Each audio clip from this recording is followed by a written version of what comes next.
10. Democracy is a funny old thing. And we don't do boring. Not on my watch. I just won't have it. Let's go and get another glass of that bubbly. You've earned it. That's Mark Dolan tonight, Saturday and Sunday, 9 to 11, only on GB News, the People's Channel, Britain's news channel. It's Patrick Christie's Tonight, and here we do things differently. It's explaining the absolute madness of this, doesn't it? It's explosive. I mean, this is very good. It's lively. 850. Your government sat there, Sean, and it did nothing. It's controversial. And the Middle East has been in turmoil since before I was born. It's everything you need to kickstart your evening. Everyone's had their Weetabix tonight. I love to see it. That's Patrick Christie's Tonight, weeknights from 9 p.m. Only on GB News, the People's Channel, Britain's news channel. Welcome to State of the Nation, daily plunge into the stories shaping our country. I'm Jacob Rees-Mogg, and Monday to Thursday we bring you the insights, the facts, the truth about how our country is being governed. Because what happens in Downing Street matters down your street. Tune in to State of the Nation every Monday to Thursday, 8 to 9 o'clock. Only on GB News, the People's Channel, Britain's news channel. We're proud to be GB News, the People's Channel, and as you know, we always love to hear your views. Now, there's a new way of getting in touch with us at gbnews.com/yoursay. By commenting, you can be part of a live conversation and join our GB News community. You can even talk to me, Bev Turner, or any of the members of the GB News family. Good Afternoon Britain isn't just about us. The wonderful thing about this programme is it's about everyone watching. It's an interactive programme. Well, there absolutely is something to see here, and we're going to be talking about it more. Whether it's breaking royal news, Will, please bring us up to date, or indeed a particularly punchy speech in the House of Commons. Very, very curious. We bring it to you live, and then we bring you live reaction as well. That's Good Afternoon Britain, weekdays from midday. Only on GB News, the People's Channel, Britain's news channel. Every Saturday, 10 till 12, we'll bring you all of the news that you need to know. We'll also remind you that there is so much to smile about. It's my favourite time of the week. I get to relax, enjoy some light-hearted stories, and let Ellie teach me about fashion too. That's Saturday Morning Live, every Saturday, 10 till 12. Only on GB News, Britain's news channel. In the GB Newsroom, we bring you the news as it happens. With our team of dedicated journalists across the UK, we're ready to keep you up to date with what's happening every half an hour, every single day. Bulletins here on GB News, the People's Channel, Britain's news channel.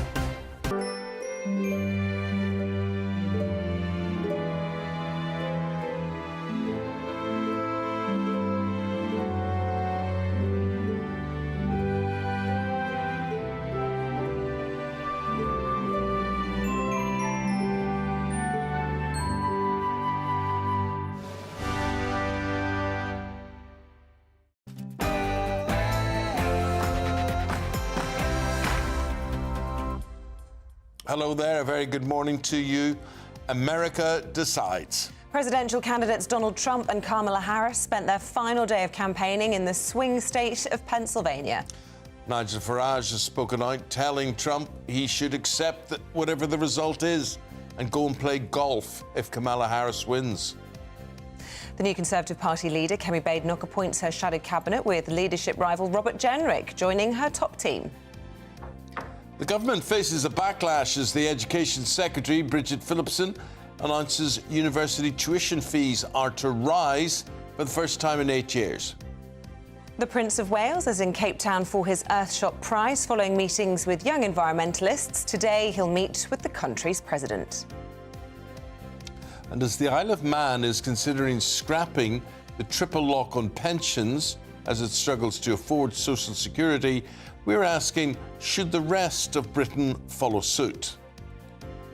And sport this morning, Fulham scored 2 very late goals to beat Brentford 2-1. Champions League's back tonight with Manchester City, Liverpool and Celtic playing. And in rugby, the lid's been lifted on Eddie Jones' bullying as England coach. It's another grey start to the day for many of us. How's it looking for Bonfire nights? Will it stay dry? Will it stay calm? I'll have the full forecast coming up soon.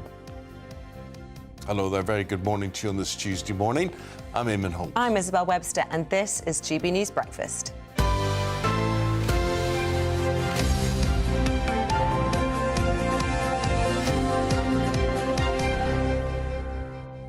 So, not only is it Remember the 5th of November... Oh, yeah, Bonfire Night. It's also how they're going to cast their votes today in the US election.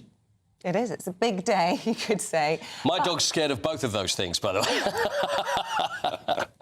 But whatever the weather, you cannot talk about Christmas until after Bonfire Night is out of the way. And that follows basically the first weekend, in my own personal rule. I saw... First weekend after Bonfire Night, then you can talk about Christmas. I saw a tree. Yeah, that's not cool. I was out with the dogs yesterday. I swear, I even considered taking a photograph of it, but then I thought...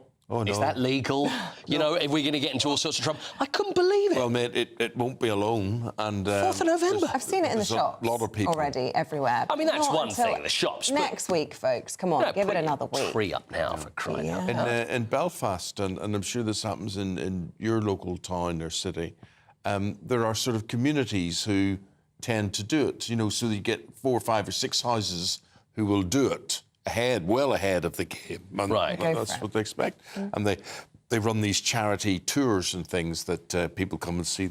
See, that's kind of different, though, isn't it? I don't have a problem. You know, they do it for a reason and they try and make some money for charity and stuff, but it's just a house with a Christmas tree up. I'm like, what? Have you got your Christmas tree up yet? Let us know if you are one of those people that does it before or even on Bonfire Night.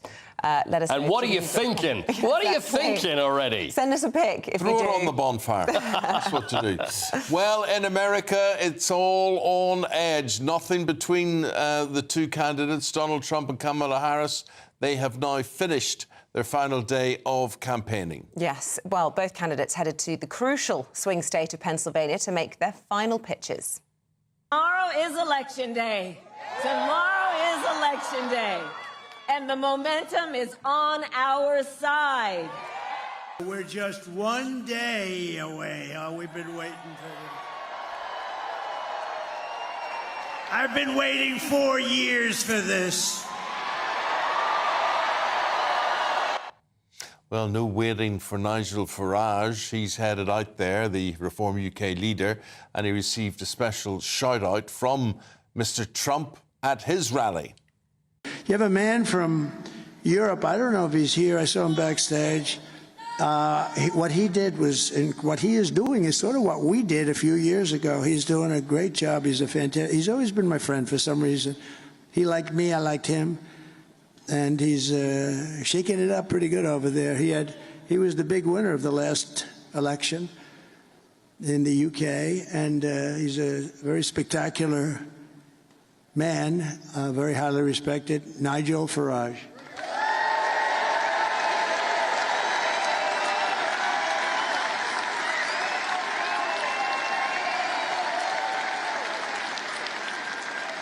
He's a little bit of a rebel, but that's good. You know, that's good. Don't change, Nigel.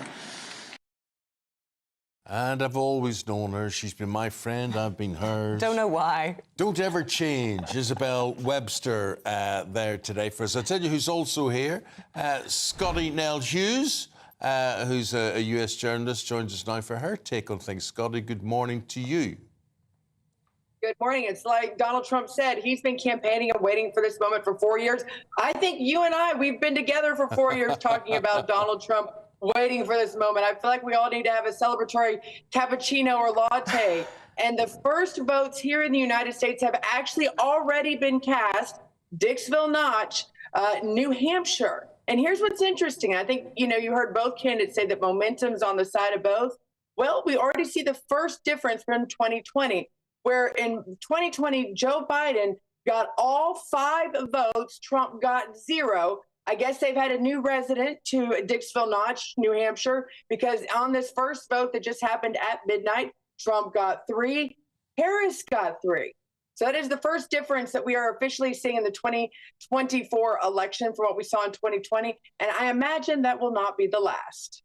So just talk us through what we can expect in terms of today. In the UK, on the day of actual voting, when people go to the polls, there is sort of almost a media blackout. Nobody talks about what's going on. Is that the same in the States, or will it be all over the cameras, all over the screens? And tell us about Elon Musk, who's been given permission to continue in his own sort of form of campaigning.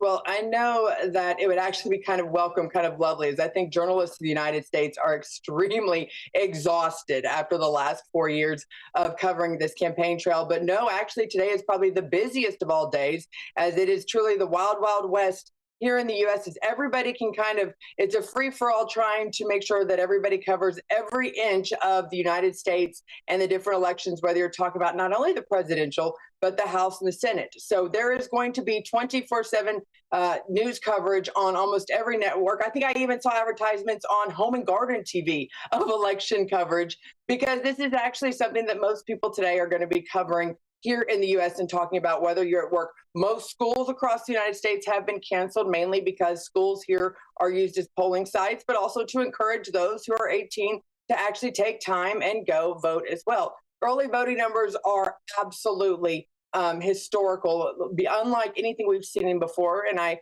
really am hesitant to compare things to what we did in 2020, because as you remember, we were in the middle of a pandemic then, but you are seeing just absolutely, and you're talking in the majority of states that early voting usually is not very popular, those red states, the overwhelming turnout is very popular, and you're seeing Donald Trump, which normally go into states these last few days that Republicans give up on, Pennsylvania, Michigan, even Arizona, Nevada. He's held rallies in every single one of those battleground states, showing that he believes that he has a chance of reclaiming them like he did in 2016. So, Scotty Nell, explain to us what is a swing state. There they were in Pennsylvania yesterday. What makes Pennsylvania a swing state, for instance? Well, it's kind of like, I call it that you could go either way. It could be very much blue, very much red. In 2016, Donald Trump obviously claimed Pennsylvania was one of his states. In 2020, it went for Joe Biden. It's really where those blue-collar workers, what they decide to do, if they're going to follow what the majority of the unions say, which is vote blue, or are they going to vote for themselves and go for more of a red. I really do think they talk about the swing states being Michigan, Georgia, North Carolina. Ultimately, I believe tomorrow night or tonight, when the votings are all done, the polls are closed, it's going to be Pennsylvania that is going to be the deciding state for either way the campaign goes. The question is, will they be able to get their votes counted all in a single day? Florida has already said that within the time that they close their polls, that they hope to have their votes counted within the hour, possibly 2 at the most. And if Florida can do it, I have to wonder why every other state in the United States can't as well. Scotty, we heard Donald Trump giving Nigel Farage a shout-out at that last final pitch that he was making there. And we've got all the papers this morning in front of us reporting that Nigel Farage is imploring Trump to accept the results if he loses. Do you think Trump will take any notice of what Farage has said, given that, he hasn't explicitly said, but he certainly indicated that he won't take this lying down? Okay, so here's the difference, I think. I mentioned 2020 was a pandemic. You could almost sell to the American people that Joe Biden was the most popularly elected president because everybody was in their homes. You were really restricted on your gatherings. It's going to be a much tougher sell, especially right now, considering you have had just recently Madison Square Gardens sold out historically for a Republican presidential candidate. Places like the Bronx with people lined up in the streets, even in Philadelphia and Boston. Cities that are actually normally considered to be very blue, you're having overwhelming turnout for Donald Trump. I do believe that he will accept. The question is, will Democrats and Kamala Harris accept the results as well? That, I think, is a little bit more concerning. You've had the streets and the businesses in Washington, D.C. absolutely boarded up, like they're already expecting just widespread protests, widespread vandalism going to happen regarding the election results. They didn't happen in 2020 when Joe Biden was elected president. You have to wonder who they're expecting those riots to be for, or those vandalisms to happen, and what those boards are up for in 2024. I think Donald Trump will definitely, the Republicans have a much stronger ground game. They have lawyers. They have over 250,000 poll watchers across the United States. They did not have that. They were not prepared in 2020. The question is, are Democrats going to accept the election results, or are they going to be the ones this time questioning a win if it happens to go for Donald Trump? To be clear, Kamala Harris, unlike Donald Trump, has explicitly said she will accept the results of the election, believing that the system is fair. We will leave it there, Scotty, and we go from Nashville. We go to Matt Barron, who joins us this morning from Massachusetts. He is a Democratic consultant, having worked with Tim Walz, who is, of course, her vice presidential candidate. Good morning to you, Matt. Listening to what Scotty Nell was saying there, you know, is that a fair point? Is Kamala Harris unlikely to accept if Trump wins? The Democrats will accept the results. I don't see a problem there. That's quite clear then. It's going to be a historic vote whichever way it goes, Matt, isn't it? On the one hand, we could be seeing the first ever female president of the United States, or we could see the first ever convicted felon as the president of the United States. It will go down in history. This is true. And what do you feel about that? I mean, this is a huge moment. You know, how do you feel? Apprehensive, like many Americans. I can't go through another 4 years of Donald Trump. I'm sorry. Well, are you going to get 4 years of your woman, Kamala Harris? How confident do you feel about that? I felt more confident in the last few days. You know, the polls have bounced around, but I think the Democrats have a very solid ground game. They've made the investments in get-out-the-vote operations. And as I say, I don't think October was very encouraging, but I think she's ending on a very strong note. Do you think that Kamala Harris is the person for the job? Compared to Donald Trump, yes. I mean, he just doesn't have the temperament. He doesn't have the intellect. You know, he's just too flawed a candidate. It's all about grievance and payback. And so it's almost more about, you know, her number one selling point for you is she's not Donald Trump. Exactly. OK, Matt, we'll leave it there. Thank you very much indeed. Got to cut across you. Appreciate it. Thank you. Now, GB News, we love to hear what you think, and every day we'll be running our poll of the day. Yes, today we're asking, if you could, who would you vote for in the US election? And we will bring you those results throughout the day. Make sure you stay tuned. The final result is announced in Martin Daubney's show, but we'll have an update for you. That's an interesting question, isn't it?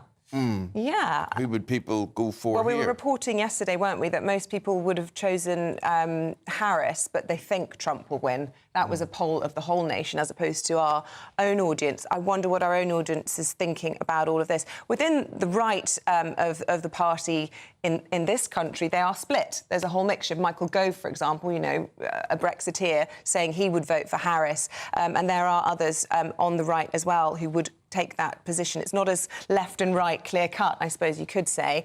But let us know what you think. We're really interested. And for all of our latest polls, news and how to vote, just go to our website, gbnews.com/poll.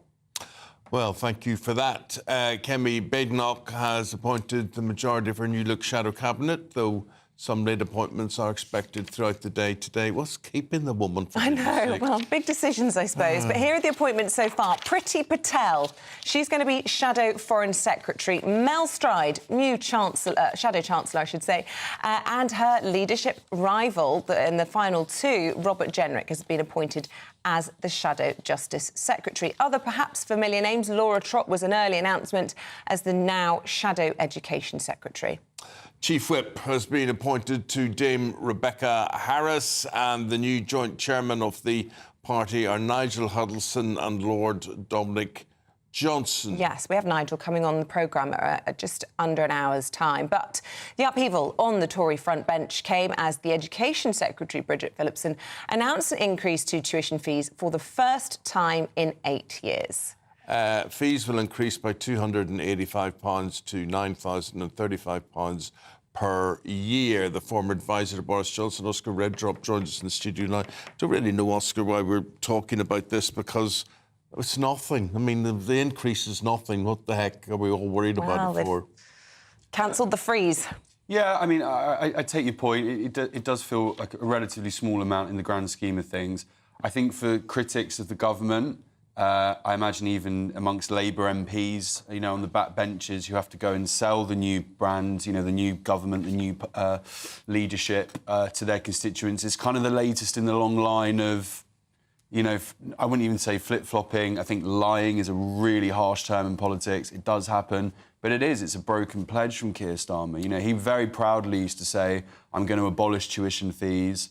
And I feel like at this point, for a lot of people, it's, as I said, it's in a long list of kind of promises that haven't been kept. And it's just, you know, it's kind of priced in for none of us, Starmer. we're all out of touch about what university is about. All of us think the tertiary education's about education, and it's not. Yeah. It's like, I mean, I was in Belfast at the weekend. Belfast is now a business selling university places in various education institutions around the place.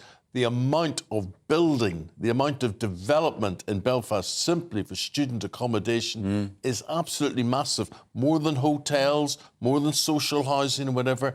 It's all about students, and the fact that Belfast turned into a student city. Yeah, I mean, where I grew up in just outside of Liverpool, and like the regeneration and just the change that's happened there is completely crazy for that very reason. So why is it such good business? I mean, it is business, literally business, that people are coming, they're paying money to be there, restaurants benefit, hotels benefit, nightclubs benefit, pubs benefit, it goes on and on and on, and that's what it is. Well, I had the best time of my life at university. I don't think my university lecturers ever really met me or knew who I was, but I had a very, very good time. And I get why people want to go from a Conservative perspective. We talk down kind of New Labour and Blair's big push for, you know, everyone to go to university. I'm not quite on that kind of wavelength. No, I but think it's interesting you bring that up, because the whole reason I think we're in this position is largely because of that Blair push to get everybody into tertiary education. Too many universities have opened. It's become unaffordable for most British students. They've had to import a huge number of students into this country to prop up these institutions. Then last year we took one look at the net migration figures, and we saw that the largest cohort was students. Rishi Sunak put the brakes on all of that, and now all of the universities are going, we're in a complete state, we're unsustainable. So now, guess what? The government's having to increase tuition fees for domestic students. But as you guys hinted out, I'm not quite sure what that extra kind of 250 quid was. I mean, we can, you know, sniff at 250 quid. A lot of young people voted for the Labour Party because they thought that they had their interests at heart. 250 quid's a heck of a lot of money if you're a student. Absolutely. I mean, I remember the amount of beans on toast that I had to, like, survive off for months and months. 250 quid actually would be 285. Yeah, you're spot on, actually, Isabel, when it takes me back to that. But like I said, it's just the latest in a long line. And this is almost strategically, it's almost impressive from Starmer, because I mean, and I hate the word, but his kind of lying, if you like, and actually completely just disregarding promises that he's previously made. Well, there's no mention of it in the manifesto. He gave several, you know, big TV interviews, big moments with the, you know, big broadcasters where he said, you know, I will abolish, it is a pledge, I will abolish tuition fees. And I think strategically for him, why it's quite smart in many ways, people might not want to hear this, it's kind of priced in now. And people used to make that criticism of Boris. You know, Teflon, he'll say one thing, do another, it doesn't really matter. He just kind of sneaks through and no one really, you know... It's priced in now, but after people have already cast their vote. So, you know, a lot of people might have and there's a long old time, and let's knows? see if, you know, Kemi and the Tories can make any headway with that over the next Interesting. years. Oh, well, since you mentioned Kemi, we should talk about her cabinet. What do you make of that, putting all of her contenders around her, and Robert Jenrick in that position of Justice Secretary, as somebody who has openly been campaigning to pull out of the European Convention of Human Rights? Yeah, that is a very, very interesting combination when we consider the campaign that the two leadership candidates, the two main leadership candidates had over the last few months. I mean, the advice, and I think what would be so good if Kemi can kind of engender within the party with these appointments, and there's still some big appointments to come today. So when people are trying to, this early stage, trying to get a sense of the character of the shadow cabinet, it's way too soon to do that. But it's actually learn a few lessons from Keir Starmer's Labour Party, spend a few years even just being quite quiet, you know, kind of slightly under the radar, kind of piecing it together, unity, no infighting, no trouble, and actually let this Labour Party disappoint people. Because that has been, and I'm trying to be as objective as possible, that has been the early tone of the Labour government. So if Kemi can kind of bring those people together, and, you know, there is still a lot of very good talent in the Tory party. A lot of people will be looking at their TV screens now saying, what the hell is that guy talking about? We're so sick of them. And that probably is the truth for the time being. But there's a lot of top talent. And if she can keep them together, promise that unity that she said she would... Stop them arguing. Let's see. Oscar, we'll have you again later on after 7 o'clock. Thank you very much for your views. If you've anything you want to agree, disagree, challenge Oscar on, please do have your say this morning. Get in touch and we'll reflect those throughout the programme. We're going to head to South Africa now, where the Prince of Wales has been learning how one global charity has been tackling child poverty in a South African rugby pitch. He's wanting to spotlight the work of young people and the next generation while in Cape Town hosting the Earthshot Prize. Cameron Walker reports. What you're all doing is incredible. From all different parts of the globe, the Earthshot Prize believes in you, and what you're going to do is change the world. The future king is tackling not just on the pitch, but also tackling far more pressing issues. At a school on the outskirts of Cape Town yesterday, Prince William was getting stuck into a rugby training session put on by the Atlas Foundation, a charity combating child poverty founded by the former England rugby star Jason Leonard. Young kids are falling into drugs, gangs, knife crime, whatever it would be. You're just hoping, with the values of rugby, which we use, that we can convince boys and girls who possibly might be going down the wrong road not to go down that route, but go down the right road. One of the Prince's missions in South Africa is shining a light on young people and the next generation. And the most worrying issue to them is climate change and the threat of the natural world. That's where Prince William's Earthshot Prize comes in, finding solutions to repair the planet within this critical decade. But there's cause for hope, something Earthshot's global ambassador Robert Irwin, son of the crocodile hunter, explains. What makes Earthshot Prize different is the fact that it leads with positivity, and we need that. We really badly need that, because at the moment I feel like young people, it's so easy for us to, we're all concerned, we all know that there's big issues, but sometimes it feels like it's too big. And when you hear the doom and the gloom and the big issues, it's easy to sort of bury your head in the sand. So Earthshot Prize says, yes, there's big issues facing the world, absolutely, but have a look at the people who are leading the charge, creating innovation and getting the work done. Kensington Palace has described Prince William as a global statesman, and today he'll be helping the British government shore up relations between the United Kingdom and South Africa. Described as a follow-up from the 2022 state visit, the Prince will be meeting President Cyril Ramaphosa alongside Foreign Secretary David Lammy. Earthshot's his passion, but diplomacy is his duty. Cameron Walker, GB News, Cape Town. I want to say to you, we've got the Health Secretary, Wes Streeting, very, very shortly, and we're going to be talking about a smoking ban to be introduced by the government, who it will affect, how it comes into practice, all to come right after this break. Court cases. A presidential dropout. Assassination attempts. This has been a US election like no other. And if the polls are correct, it's on a knife edge. Stay up with us as the drama unfolds and America decides their next president. We'll discuss what it means for them, for the world, and for our special relationship. America Decides, tonight from 11. Only on GB News.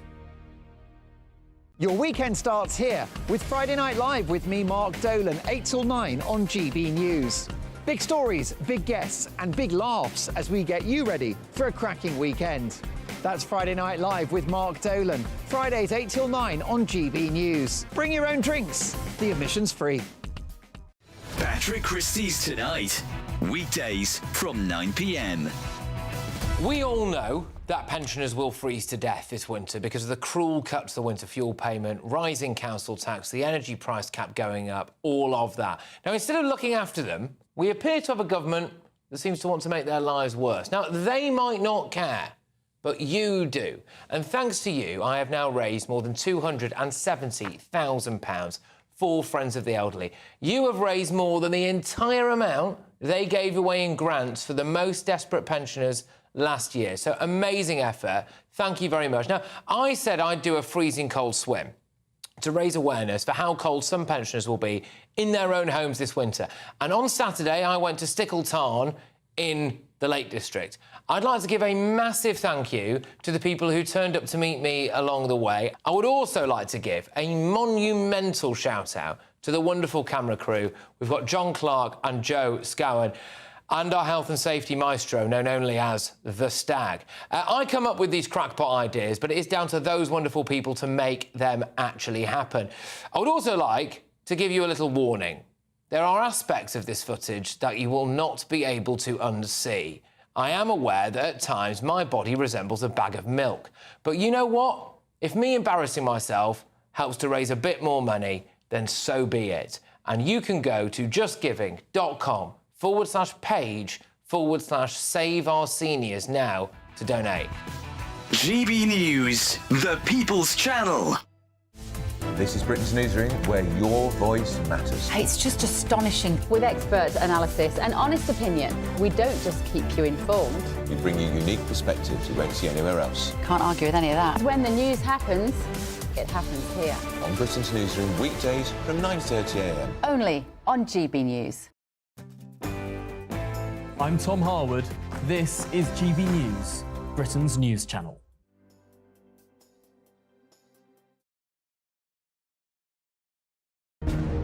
Court cases. A presidential dropout. Assassination attempts. This has been a US election like no other.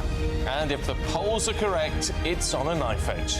Stay up with us as the drama unfolds and America decides their next president. We'll discuss what it means for them, for the world, and for our special relationship. America Decides, tonight from 11. Only on GB News.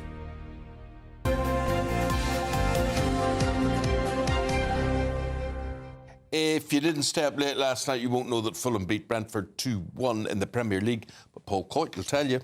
That's it. That's what I was going to tell you. After you've just done it, so that's no other significance to that. Then? No, that's it. That's it. You know, it's one of those games that unless you're a Fulham fan or a Brentford fan, you're going to be like, you know, all I can tell you is that Brentford were 1-0 up until the 90th minute, and then it went on to the 92nd, and then Fulham score, and then they score again 3 minutes later. So I know how you feel about time added on. Yeah. And you would have hated it if you were a Brentford fan, but a good win for Fulham. How long? West London rivals. How much time did they add? It was 90. I think we were looking at about 8 minutes added on at the end. The Spurs game, there was 10 minutes added on. Aston Villa, 10 minutes. And every time I see that, all I do is think of you, just going, it's just ridiculous. It's a waste of time. Yeah. And I do think time wasting is a legitimate use. So you're saying time wasting is not a waste of time? No, it's tactics. Oh, it's not. It's the black arts. You've got to play football. Come on. No. I agree with you, Coyte. Thank you very much. Unsportsmanlike. I'm in a time waste here. Now, here's something which I find really strange. Yeah, what's that? Eddie Jones, Danny Care, England manager. Yeah. He's been accused of bullying. Now, I know a number of managers who don't manage anymore. Yeah. Who basically say they couldn't manage today because of how sensitive everybody is about this bullying thing. There's a line, isn't there? There's obviously a line, and things were different many years ago, how managers would deal with players, and whether Eddie Jones is just old school, but it seems like the line is crossed. So Danny Care, former England scrum half, he's written his autobiography. There's always going to be a big story that they're going to sell the book by, but it seems pretty, you know, open about Eddie Jones and the way he behaved. You found him a bit funny, didn't you? Is he? Mate, did he call you mate? Well, he'd just lost the World Cup 2 days before when I met him, so he was a bit down in the doldrums, but it was perfectly charming. No bullying towards me. Danny Care called it a dystopian. It's like living in a dystopian novel. That being that bad. He was very tough on using mobile phones. He had a very old-fashioned view on what they should be doing. That's fair. Off-pitch as well as on-pitch. Yeah, see, that sort of stuff I think is fair, and I think Amy will agree with that. But if they're given a form to fill out, apparently, and how they're feeling, and what Danny had said to other players, he said, look, be careful. Everything is a test. Whatever you will write, he will use against you. So you've got to think. Yeah. And this is the sort of thing you don't want players to have to do. And, I mean, this reminds me when I was at Sky News, and they'd call you in... People survey, and they would say... And they said, now, here's the form. We'd like you to write down what you're not very good at. Oh, no. I thought, what a lot of... Yeah. You're going to write down you're not good at timekeeping, you're not good at frisbee throwing. And then they'll use it against you. And they said, but you haven't filled it in. I said, because I'm good at everything. And they looked at me and I said, no, I am. I'm good at everything. I don't really understand what you mean. What a lot of rubbish. It is. It's all this stuff. But anyway, there was Kieran Brooks. It was a prop, and Eddie went up to him after a really hard training session. He's going, how do you find it, mate? He said, how do you find it? And he said, yeah, it was really tough. I really enjoyed it, but it was good. So he said, obviously you're not working hard enough, mate. And then the next week, he said to him, so how you feeling, mate? And he went, yeah, I'm absolutely exhausted. It was a really tough session. And then he went, you're obviously not fit enough, are you, mate? So it's like, you can't win. And that's the sort of bosses I can't be doing. I've had a few of those in the time, but, you know, you can't be doing with all that sort of stuff. So anyway, Eddie, Danny's not a fan. Now, when you come back, you're going to be talking about... my favourite sport. Dyke jumping. Yes, one of the oldest sports that Holland has, going back to the 1700s. Can't wait. 7:20. Thank you very much indeed, Paul. Thank you. Right, how would you like to win your Christmas celebrations on us this year? Well, not only do we have £25,025 in cash to spend on what will be a very Merry Christmas, but also... Happy New Year. Jingle bells, have a go. You could win Christmas. We're just standing by waiting for the Health Secretary, Wes Streeting, to turn up because he's going to talk about a smoking ban, which will protect children and the most vulnerable, he says. Why don't they just, when they say ban, it's a little bit of a ban, and why don't they just ban it? Will it be an outdoor ban? That's what they've been a little bit slippery on whether or not that will happen. We'll try and pin him down on it. He'll hopefully be with us shortly. In the meantime, here's a quick break. The latest GB News travel. Good morning, I'm Russell Holding. The M1 in Leicestershire is closed northbound from junction 20 at Lutterworth to junction 21 for the M69 near Leicester, where overnight resurfacing work has overrun. It was expected to reopen at 6 this morning. Chiltern rail services are suspended between Great Missenden and Marylebone Station in London, with a reduced service between Great Missenden and Aylesbury Vale Parkway. It's because of industrial action on London Underground that work's called off. Called off too late to reinstate that service. On the M26 in Kent, it's taking 20 minutes in queues approaching the M25 because of roadworks, and the M3 in Hampshire is closed northbound between junctions 7 and 6 near Basingstoke, where overnight roadworks have overrun. And that's the latest. You can stay up to date throughout the day by visiting our website, gbnews.com. Good Afternoon Britain isn't just about us. The wonderful thing about this programme is it's about everyone watching. It's an interactive programme. Well, there absolutely is something to see here, and we're going to be talking about it more. Whether it's breaking royal news, Will, please bring us up to date. or indeed a particularly punchy speech in the House of Commons. Very, very curious. We bring it to you live, and then we bring you live reaction as well. That's Good Afternoon Britain, weekdays from midday. Only on GB News, the People's Channel, Britain's news channel. Join me, Camilla Tominey, for a frank and honest discussion with those in power that cuts through the spin and gets to the heart of the issues shaping our nation. You haven't confirmed that you want to stand as leader, but you haven't ruled it out either. This report basically says that he's not fit to stand trial. Is he indecisive? Incompetent? I deliver the dose of reality Westminster needs. That's the Camilla Tominey Show at 9:30 every Sunday on GB News, the People's Channel, Britain's news channel. Why go out on a Friday night when Friday night comes straight to your home? Talking about? Join me and my A-team of top pundits. Chemistry tonight is electric. As we tackle the big stories of the day with wit, insight and fearless energy. Man of the people. It's all vibe. Just a filing cabinet on wheels with a tie on. So, order in Friday Night Live with me, Mark Dolan, every Friday at 8, only on GB News, the People's Channel, Britain's news channel. Hi there, I'm Michelle Dewberry, and I'm going to take a second to tell you all about my show, Dubes & Co. We start off with the issues of the day. We then bring in both sides of the argument. We get rid of the disrespect. And then you throw me into the mix. And trust me, I'll tell it exactly how it is. And then, of course, the magic ingredient, you at home. We mix it all together, and what have we got? In my opinion, the best debate show in town. Monday to Friday, 6 till 7 on GB News, Britain's news channel.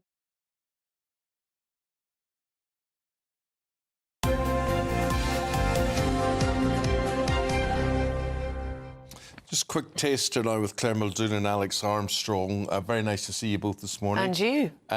Just how are you feeling, Claire, about the American election? What are you excited?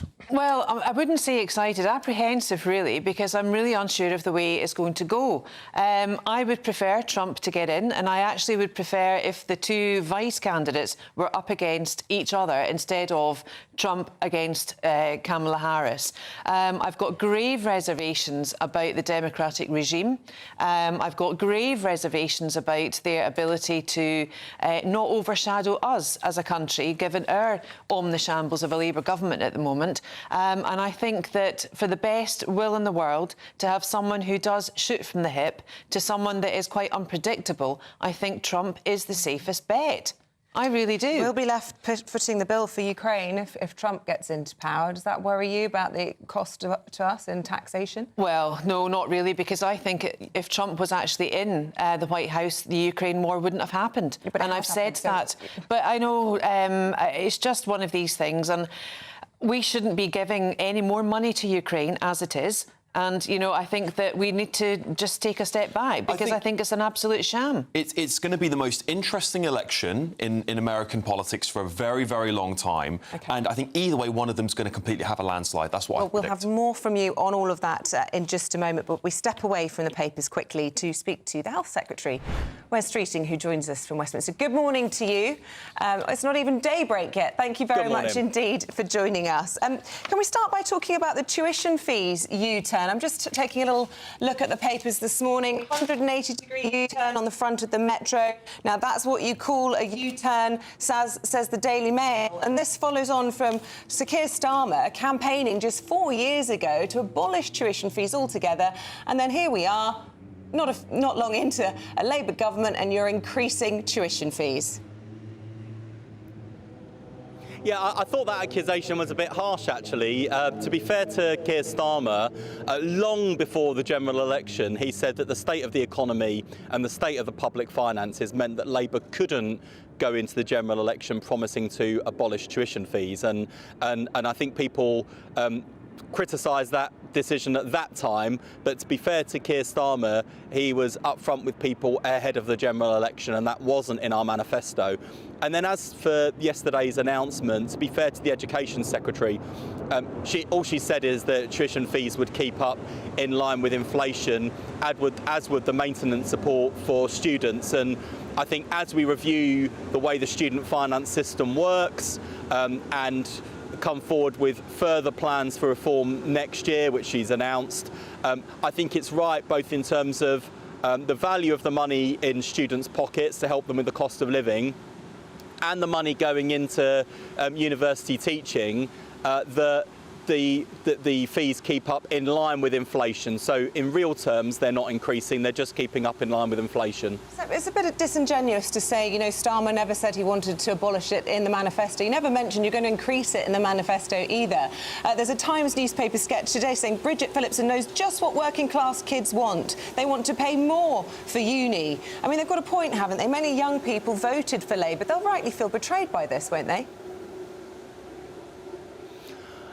I think that'd be a legitimate criticism if we'd come in and hiked up tuition fees by thousands of pounds as the coalition did after 2010, and there'd been an explicit promise to the contrary. But going into this election, we made it clear that we couldn't afford to abolish tuition fees in the way that if circumstances were different, we might have made a different choice, that we would reform the fees system, and those proposals will come forward next year.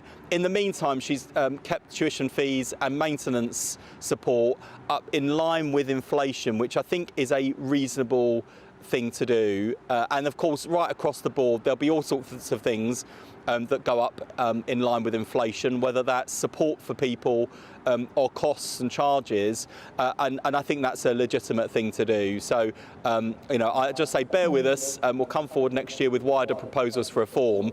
But well, I wouldn't expect that an inflation increase will make that much difference to students one way or another. Not least because it's the graduates who end up repaying. Students don't pay anything up front. OK, from the state of the education system and the economy to state of our health and young people's health in particular. What are you proposing as regards this smoking ban and smoking amendments?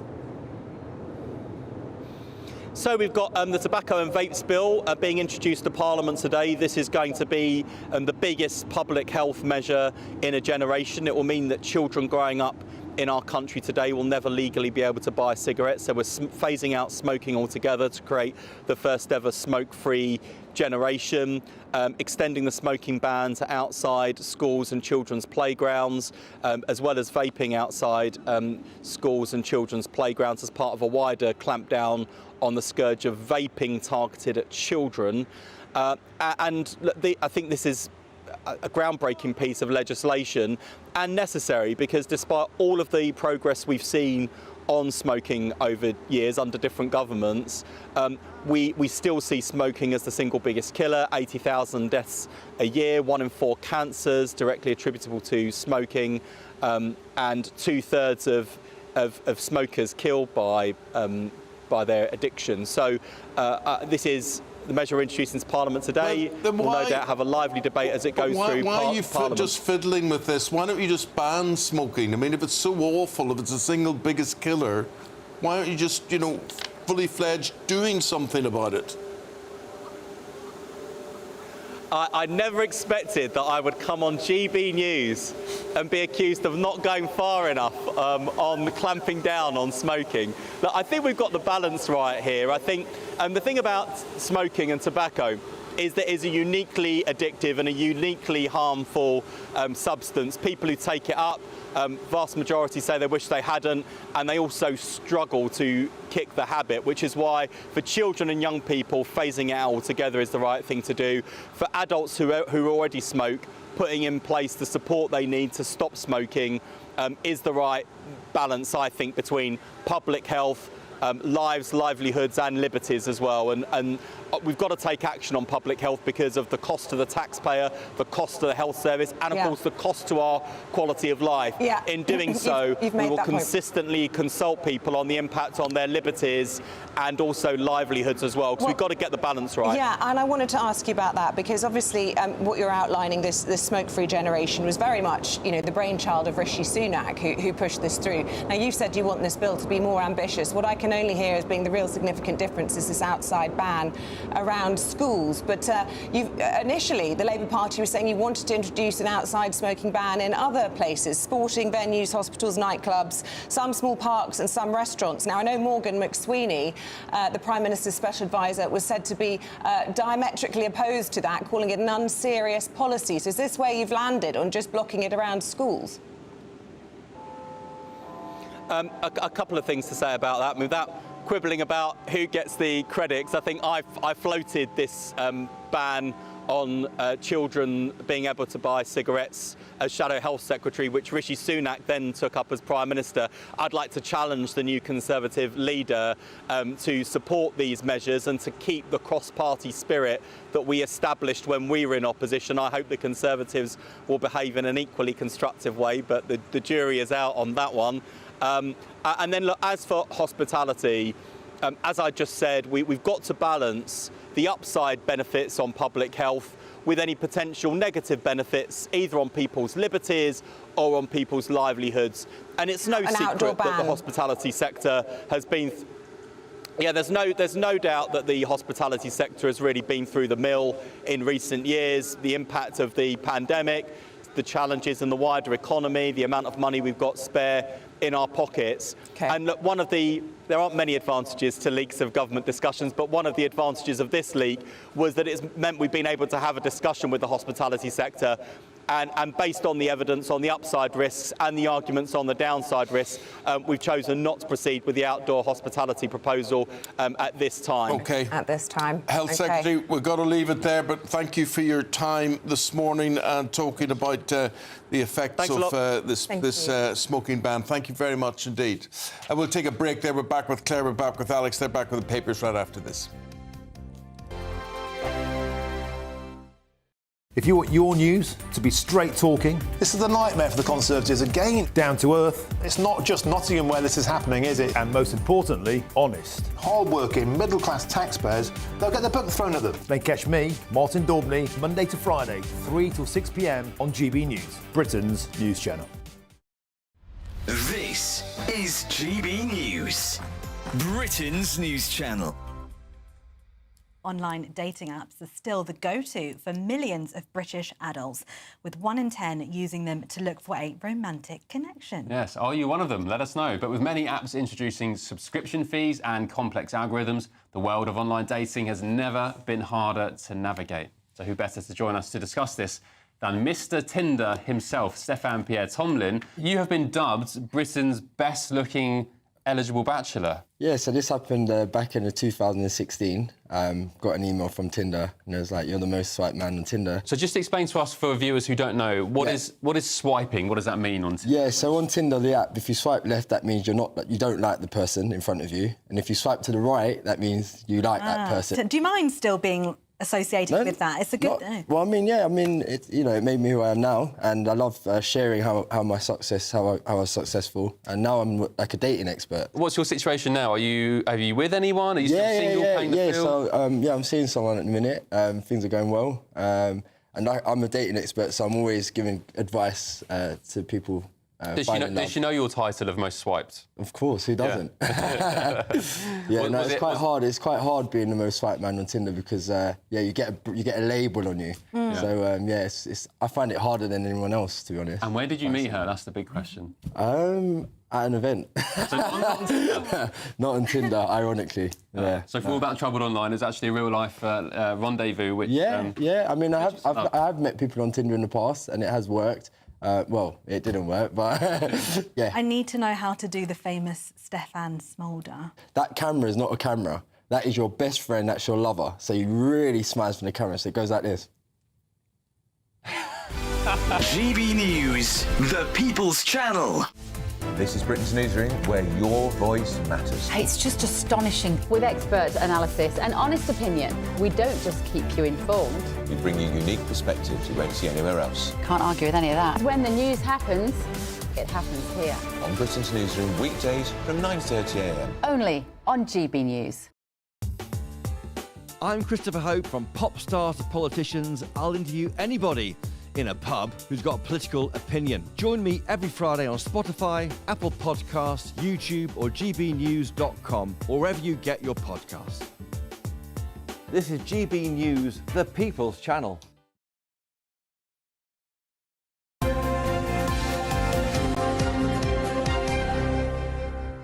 Claire and Alex are going through the papers for us, and they're commenting on what the Health Secretary, Wes Streeting, said to us just before the break about a smoking ban. Alex, what are your thoughts? Yes, I was just talking about your point there to Wes, Eamonn, and... to Wes, is it? Is it Wes? Wes Streeting, yes, sorry, the Health Secretary. I should be more professional. I think you're right. If you're going to be bold and just ban it altogether. Now, I know the audience will absolutely destroy me for saying this, but I do think if you're going to do some bold policies and you think that this is really going to hurt people, then do something. Yeah, but it's going to hurt big. the hospitality sector. If it will indeed. And that's he made the point that this was leaked, and actually that was a good thing. He probably would have pushed through with this if it hadn't.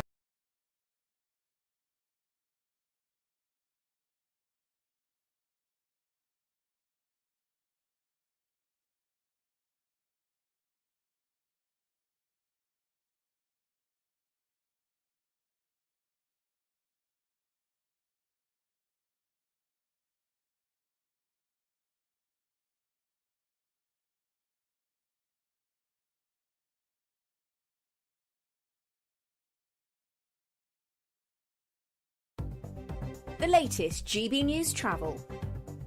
Good morning, I'm Russell Holding. The M1 in Leicestershire is closed northbound from junction 20 at Lutterworth to 21 for the M69 near Leicester, where overnight roadworks have overrun.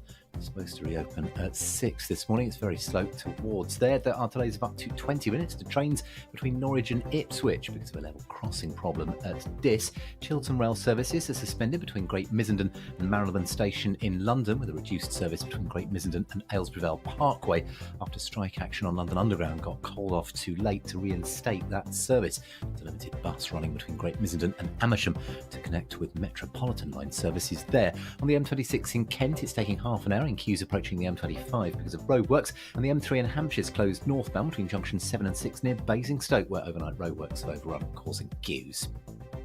You can stay up to date throughout the day by visiting our website, gbnews.com. We're giving luck. Nightmare commute? Kick it up a gear with GB News Radio. You can listen online and on DAB+, and on the GB News app. We're also on TuneIn and the Radio Player apps. From the school run to rush hour, get revved up with GB News Radio. We are the People's Channel, Britain's news channel.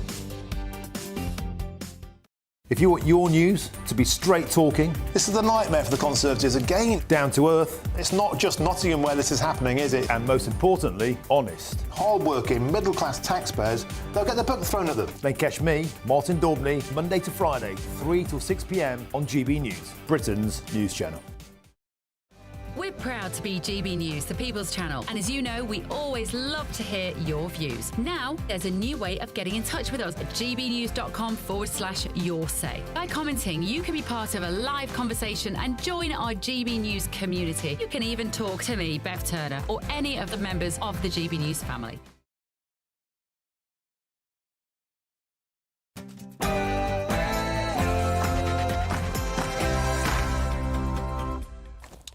Very sorry about that. Apparently we were off air or frozen on air or something, but we were here, but you weren't. Yeah, you missed some absolutely incredible moments, particularly from Muldoon over there. Which is I feel as if I'm in some form of meeting. Should we talk about tuition fees, which we talked about briefly there with the Health Secretary? Claire, the FT have it on their front page, they do. as do lots of the papers, as this U-turn. Yeah, so there are too many universities, in my view. Yeah. There are far too many kids going into university to get nothing out of it, and they're paying for it. And the grim reality... getting something out of it, or is it just a money-making racket? I think it is. And I think also the thing we have to bear in mind is not every single student is going to pay their tuition fees back. So they might leave with 50 grand's worth of debt, which is horrific, let's be honest, but still not a lot of them will actually pay it back. Well, especially those medics who up sticks, having had the most expensive degree that the taxpayer can fund, and then they hot-foot it off to Australia and they don't have to pay back their debt. I think they really should be made to work in the NHS as payback for at least 5 years post-grad. I agree with that. Yeah, you know, they've got a lot of great training within the NHS, within this country, and they should be made to stay to give back. That's my view. Yeah. Cut the number of universities. I don't mind the fees going up, to be honest with you, because, as I said, the reality is they will not all be paid back. Well, also the alternative is to prop it up with more foreign students. And clearly, when everybody saw the net migration results last year, that's decided as a nation that's not something we want to do. So we have to pay more. And we've got to have a really sensible conversation about this, because I came out of university with 60 grand's worth of debt, and I was very lucky. I never went on a trip afterwards. I just went into work, and I've paid off my student debt now. That must really annoy you, though, Alex, to think you've paid it off, but there'll be a load of people who won't bother paying it. Absolutely. So the interest that's added on to my student loan probably covers some of those other degrees, which I think is terrible, really. And I see so many people that I went to university with obviously not capable of paying it back and maybe never will be. So there's definitely a broken part of our system. But I do feel that the government won't want to solve this problem, because if you don't have kids going to university, then they go on the unemployment register. And that is a really big thing. So from the age of 18 to 21, that keeps them out of being on that unemployment register. They could just get a job. Well, then you've got to have the jobs for them, and they haven't got experience. And a lot of employers want that experience, and they go, what have you got? And with AI and lots of other innovations coming forward, I think those jobs are going to be harder and harder to get. We do need to focus on STEM. We need to focus on mechanical engineering and things that are going to be really valuable for society in the future.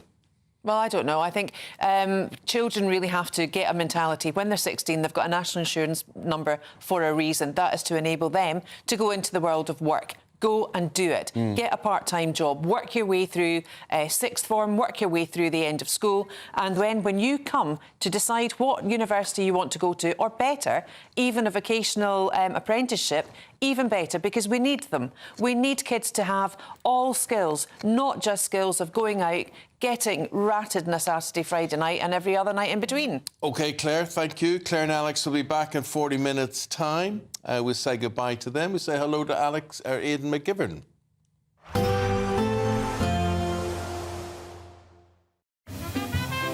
Heavy showers first thing will be followed by a warm, cosy day. Boxed Boilers, sponsors of weather on GB News. Hello, a very good morning to you. We're going to see a lot of settled weather today, a lot of cloud though at the same time. Sunshine for some, and for virtually all of us it's a calm but relatively misty bonfire night. Now, across the UK, we've got this layer of low cloud. That's giving some hill fog in western parts and some patchy drizzle across western hills and coasts. But it is being broken up by the hills to the south of northern Scotland, so some decent sunshine developing here into the afternoon. One or two cloud breaks developing towards the southeast as well. A few glimmers of sunlight coming through. Wherever you are, though, it's mostly dry and calm. 13 or 14 Celsius typically, but one or two spots up to 15 or 16 Celsius. So for bonfire evening, the best of any clear spells will be across northern Scotland. A strengthening breeze out towards the west and some rain coming along later for the Outer Hebrides, but otherwise it's largely dry. Fairly gloomy for the southwest of Scotland, some drizzly showers moving in. And those drizzly showers also affecting North Wales, perhaps parts of Northern Ireland. A lot of cloud across Wales and England. Just a few breaks there into the evening across the southeast, but where we do see some cloud breaks, well, they're likely to fill in with some fog, assisted by the bonfire smoke, of course. And as a result, a gloomy night to come. A lot of low cloud and some fog in places. And by the start of Wednesday, well, it is going to be a poor visibility kind of morning for many. Some tricky driving conditions first thing. A mild start, though, temperatures in the double figures. And actually, northeast Scotland gets off to a colder start, but it's brighter here. Some outbreaks of rain just skirting the far north and northwest of Scotland for a time before it dries up later. And it's a little more breezy out towards the west, but this breeze is coming from the south. That'll help to break up the cloud across North and West Wales, as well as northern Scotland. But for most, it stays grey. Some fog patches in the south could last all day. Expect a warm front, moving from the kitchen right through to the rest of the house. Boxed Boilers, sponsors of weather on GB News.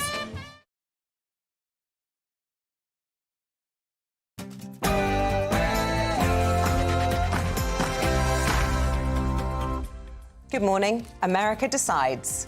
Presidential candidates Donald Trump and Kamala Harris spent their final day of campaigning in the swing state of Pennsylvania.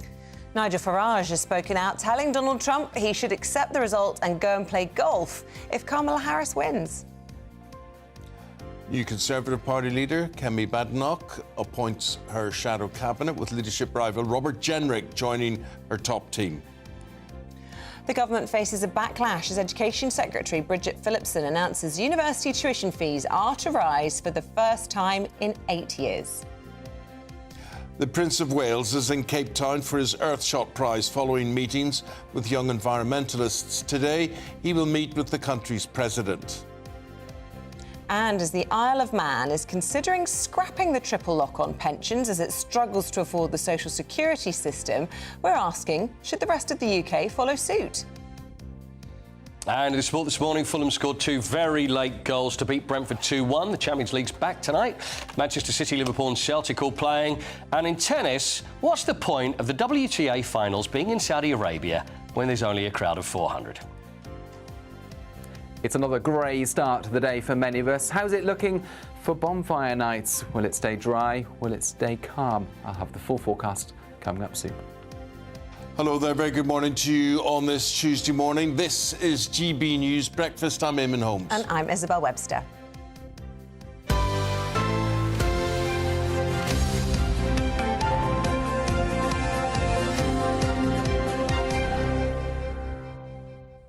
Every day's a school day when you're in, Coity. You brought in something, and I'm wondering, what's he brought in to show us? Fireworks night, Yes, every year. today.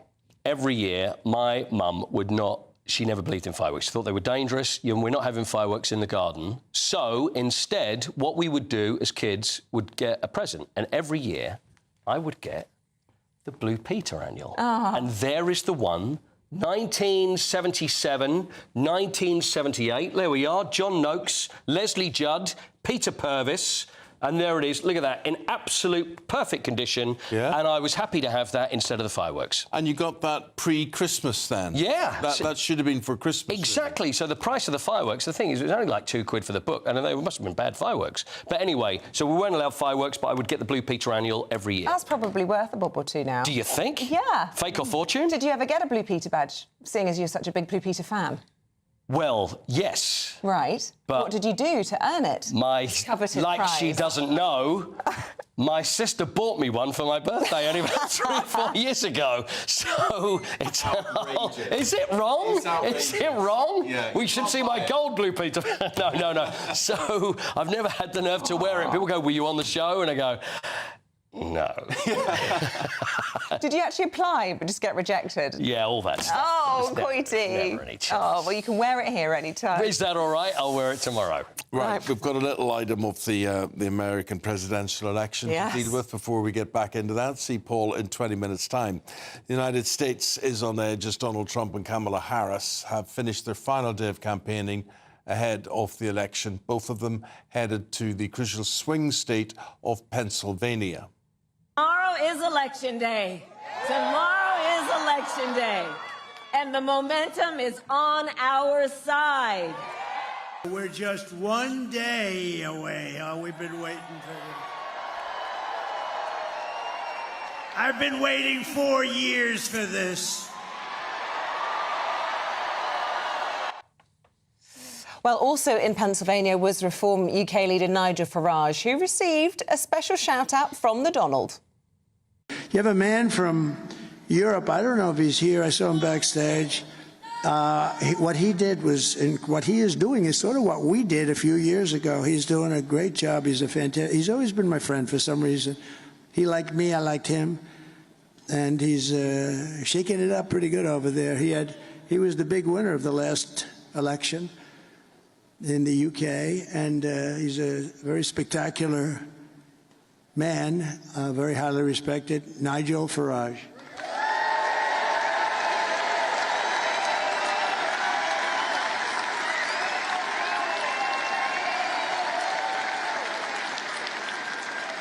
He's a little bit of a rebel, but that's good. You know, that's good. Don't change, Nigel. It's not a ringing endorsement, is it, to say, you know, we've always been friends. I don't really know why. You and I have been friends a long time. Don't know why. Don't know why I hang out with you. Chair of Democrats Abroad, UK, Kristen Wolfe, joins us now. Hello, Kristen. Good morning to you. Well, good morning. Thank you for having me this morning. What about Donald Trump having Nigel Farage? Does it really make much of a difference? Who benefits most from that relationship, Farage or Trump? You know, I can't really get into Donald Trump's relationships. What we're really focused on right now is continuing to turn out. Whatever voters still need a little bit of incentive to turn out to the polls. Our campaign office is going to be here in London, working straight up until 9 o'clock tonight, phoning voters who are overseas voters who still have the opportunity to cast a ballot, and then they'll be turning their attention to our stateside counterparts, hoping that we can turn out as many votes for Kamala Harris as possible. Interesting to me, and shows my ignorance that I didn't realise overseas Americans could cast their vote on the day of the election. Modern technology, I suppose, is a wonderful thing. Presume you have cast your vote already. How nervous are you feeling? Because, you know, we're seeing these polls, they're neck and neck, like really never before in the polls. You can't be confident that this is a home run for Kamala Harris. So let me just answer your point, is actually all states determine whether or not voters can vote on the day of the election or not when you're voting from overseas. So there are certain states that still allowed, including some of the crucial swing states like North Carolina. But, you know, how confident are we? You know, we're guardedly optimistic that Kamala Harris is going to pull off a big win, not just for the office of the presidency, but straight on down that ballot, because we think we have exceptional candidates all across the country. And, you know, we know that there are these polls that are out there, but we also know that the only poll that matters is the one that happens on election day. And that's why we are so focused on making sure that every single vote is cast, that every single vote that comes in from overseas is counted, because there are challenges already underway on this, including in the swing state of Pennsylvania. So we've got, you know, an opportunity here to make the overseas vote count. And we know that it counted as the margin of victory in 2020 in both Arizona and Georgia. So our overseas vote is really important. We think it's going to play a key role in this election as well. And we're really optimistic that we are going to see a nice big blue wave go across the pond and straight over to our friends and Democrats all over the country. We spoke to one of your colleagues, a Democrat, last hour. His name is Matt Barron, and the only sort of endorsement he could give for Kamala Harris was that she wasn't Donald Trump. You know, can you sell Kamala Harris a little more? I mean, obviously the big issues in the American election are on the economy, which a lot of people say, well, certainly Republicans would argue Donald Trump would be better for that. On immigration, he's got a harder line on it. You know, sell Kamala Harris to anybody who isn't convinced.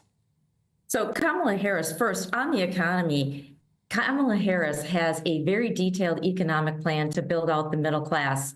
And that is really important because, unlike Donald Trump, his whole plan is all about giving tax cuts to the rich. Her plan is about giving tax incentives for people to go out and start a new small business, to buy a home, get on that home ownership ladder.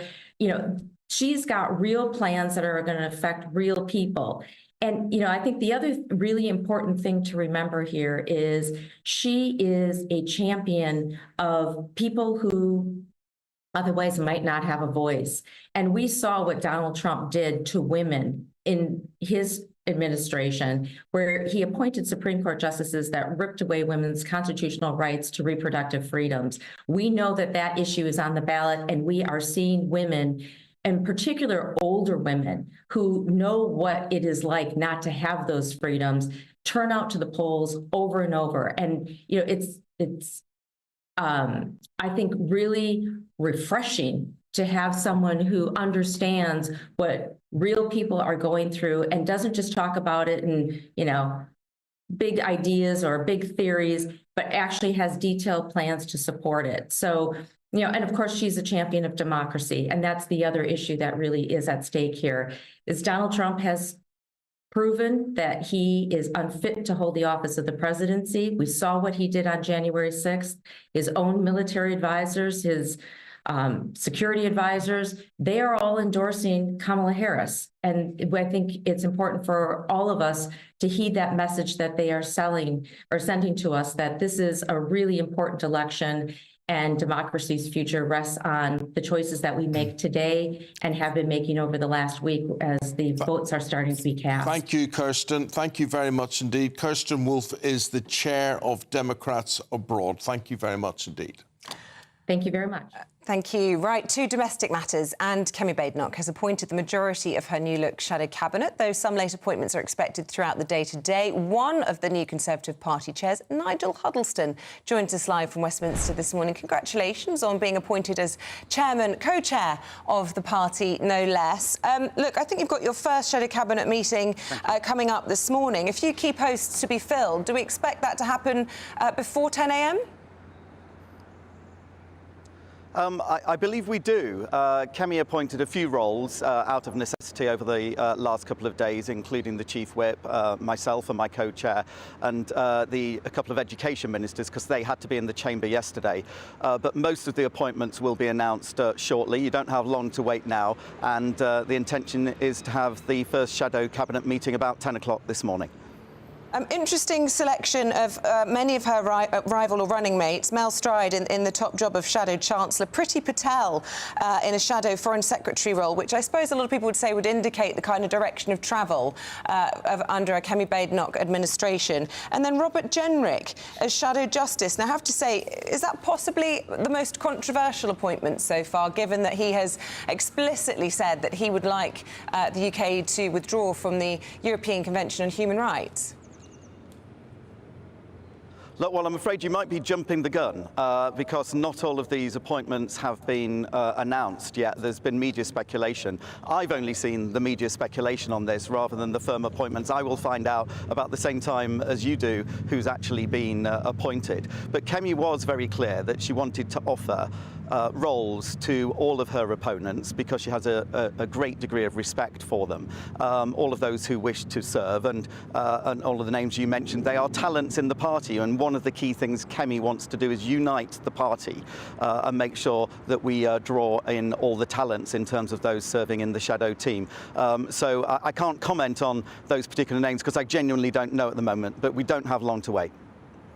I'm reading reports, actually, that Kemi Badenoch was absolutely infuriated about the Times disclosing Robert Jenrick as her Shadow Justice Secretary. Is that your experience of it?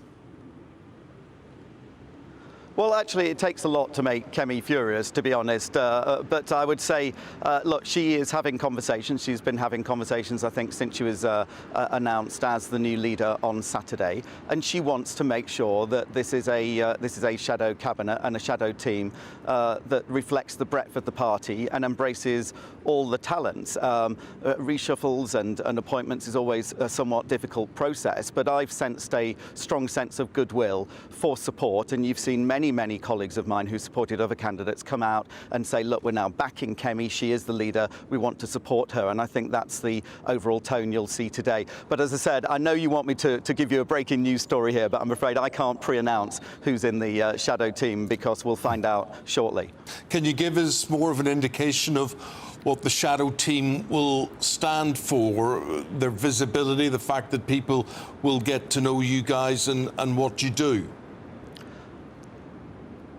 Yes, and I think we recognise that. Look, we've got a period of reflection to do, and Kemi was very clear in her whole election campaign. Her whole election campaign was called Renewal 2030. It wasn't Kemi for leader. It is about renewing the party, uniting the party, and making sure that we hold this government to account, and therefore be in a position to win as many seats as possible come the next election, and of course local elections coming up. And in order to do that, we do need a fresh look. We took a beating at the last general election. We need to properly reflect and understand why, and then develop policies based on those core principles that unite us. And that was a theme that Kemi had throughout the campaign. It's one of the many reasons why so many people voted for her. You know, because we do need to focus around those principles that unite us, which is very different. I think you saw in the budget last week in particular. You know, we believe in low taxes, we believe in personal responsibility, we believe in efficient and, where possible, small government.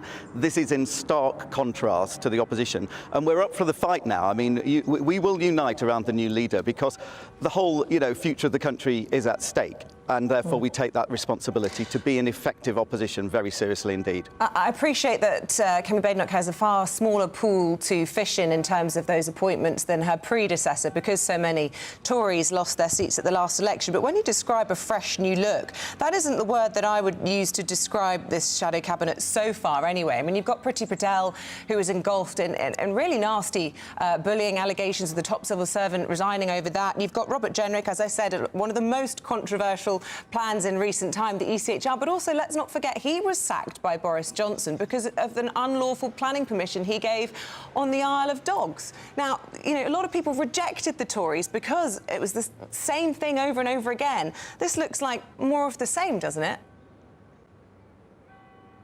Well, as I said, we're still in speculation territory about who will and not be in the cabinet, but most importantly as well, it's a broader team than that. We've got shadow ministerial appointments, whips, other appointments to the party and so on to make.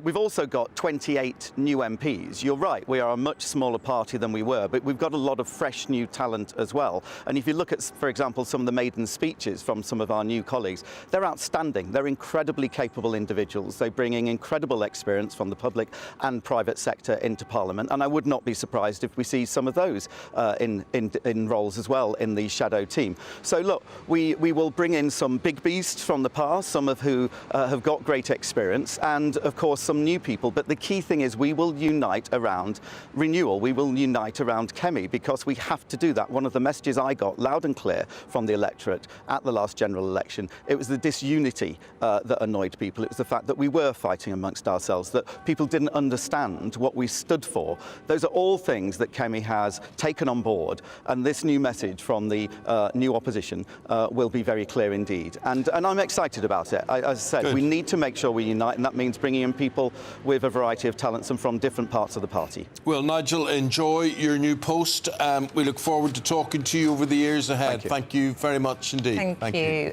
Let's get the thoughts, shall we, of the former advisors. Thank you to Boris Johnson. Oscar Redrop, who was listening to all of that. Does it look like a fresh, new-look shadow cabinet to you? I mean, not quite yet, I don't think. I mean, the Conservative Party, I've had Labour friends of mine who've described it as a snake that's shed its skin so many times and there's kind of nothing left now, which is brutally harsh, I would say. Look, I think he's kind of right. I think if they can find a decent mix, the big beasts that obviously have a track record, some of it good, some of it, as you quite incisively hinted at, not always positive stuff either, but there does need to be like fresh new talent at the party. And this is the really crucial thing for you guys and for viewers, is that we need good media performers, because in opposition, I mean, it's all a bit made up, to be honest. I mean, you don't have, I mean, a big part of your job is going out there, is campaigning, is being charismatic, engaging, holding the government to account.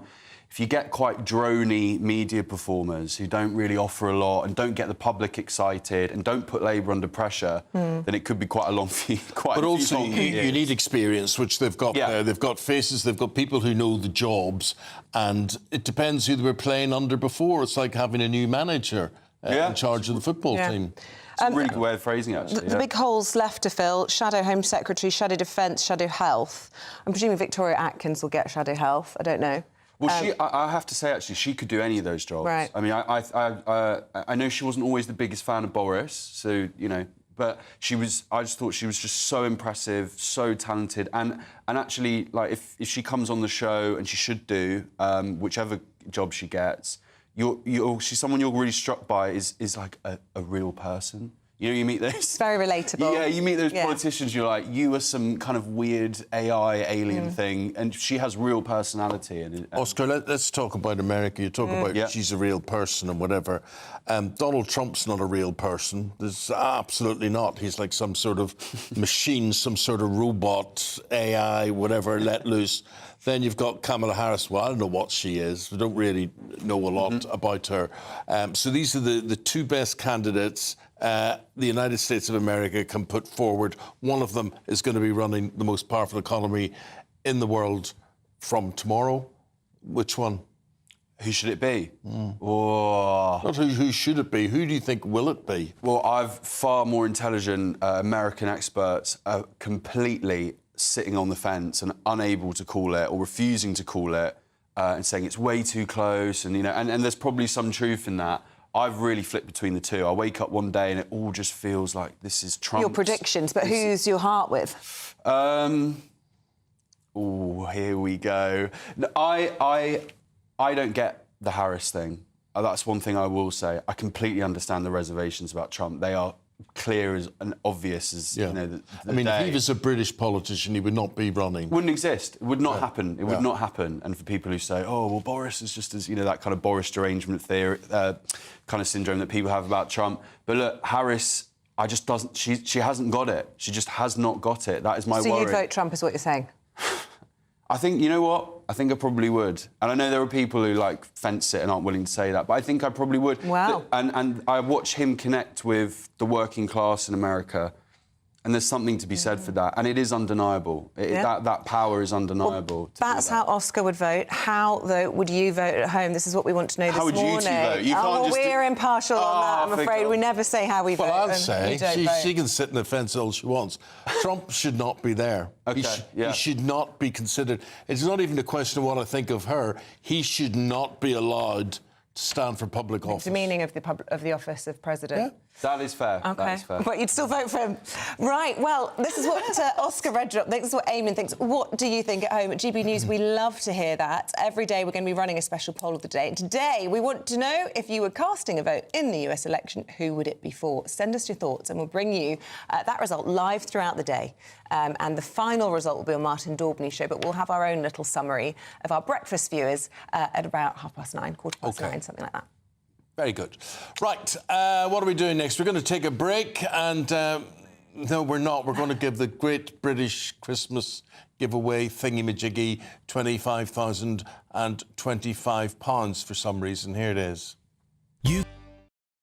And a happy Christmas to you too. We hope it works out well for you. And as you say, you can't begin to talk about Christmas till you get Guy Fawkes. Till today's out the way, or at least this weekend, because lots of people have got their fireworks this weekend, haven't they? So I can't think about Christmas till next week, but good luck, nevertheless. So there were fireworks last weekend, there were fireworks tonight, and you think there'll be fireworks at the weekend? Yeah, we've got more fireworks on Friday that we're off to. I'm sure lots of people at home the same. Not ideal for the doggies and some of the pets out there, but it is bonfire night. Here's the forecast. Is it going to be rainy, or what can we expect? Is Aidan McGibbon?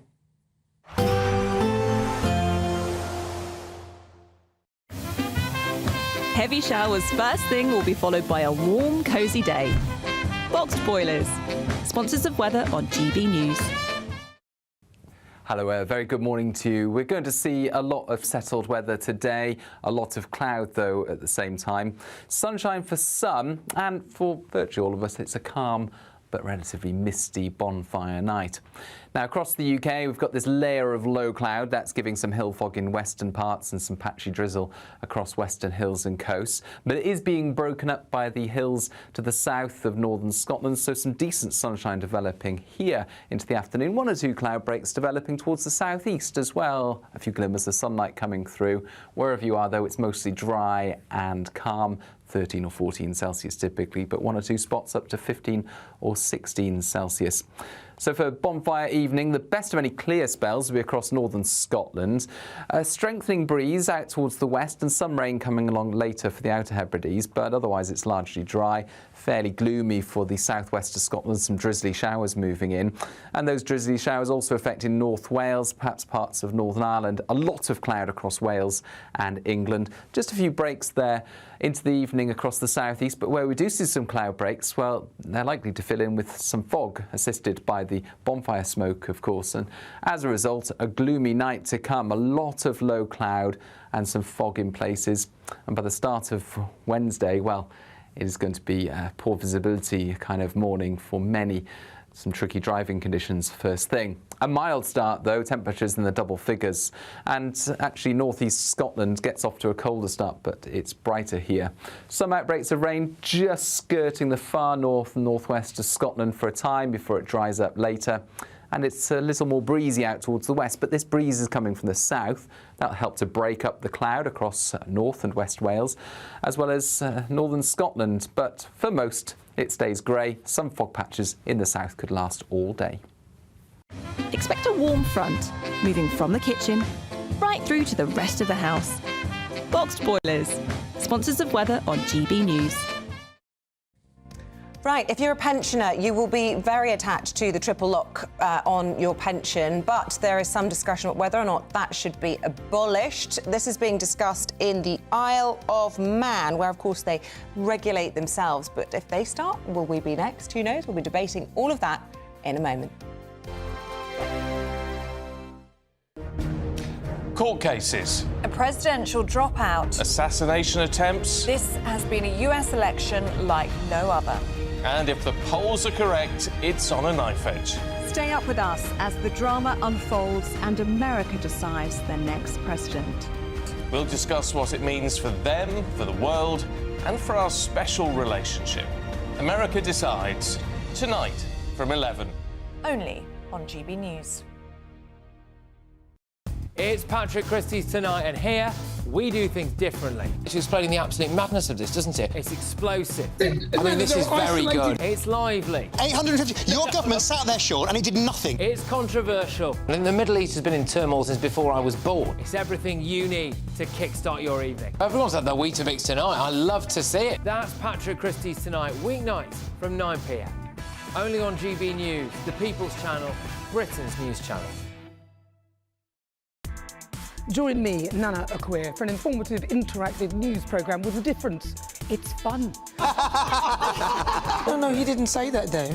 I'm so surprised. I think there's an element of truth to that. Join me from 3 p.m. every weekend, only on GB News, Britain's news channel. Every Saturday, 10 till 12, we'll bring you all of the news that you need to know. We'll also remind you that there is so much to smile about. It's my favourite time of the week. I get to relax, enjoy some light-hearted stories, and let Ellie teach me about fashion too. That's Saturday Morning Live, every Saturday, 10 till 12. Only on GB News, Britain's news channel. Nightmare commute? Kick it up a gear with GB News Radio. You can listen online and on DAB+ and on the GB News app. We're also on TuneIn and the Radio Player apps. From the school run to rush hour, get revved up with GB News Radio. We are the People's Channel, Britain's news channel. Good Afternoon Britain isn't just about us. The wonderful thing about this programme is it's about everyone watching. It's an interactive programme. Well, there absolutely is something to see here, and we're going to be talking about it more. Whether it's breaking royal news, Will, please bring us up to date, or indeed a particularly punchy speech in the House of Commons. Very, very curious. We bring it to you live, and then we bring you live reaction as well. That's Good Afternoon Britain, weekdays from midday. Only on GB News, the People's Channel, Britain's news channel. Join me, Camilla Tominey, for a frank and honest discussion with those in power that cuts through the spin and gets to the heart of the issues shaping our nation. You haven't confirmed that you want to stand as leader, but you haven't ruled it out either. This report basically says that he's not fit to stand trial. Is he indecisive? Incompetent? I deliver the dose of reality Westminster needs. That's the Camilla Tominey Show at 9:30 every Sunday on GB News, the People's Channel, Britain's news channel.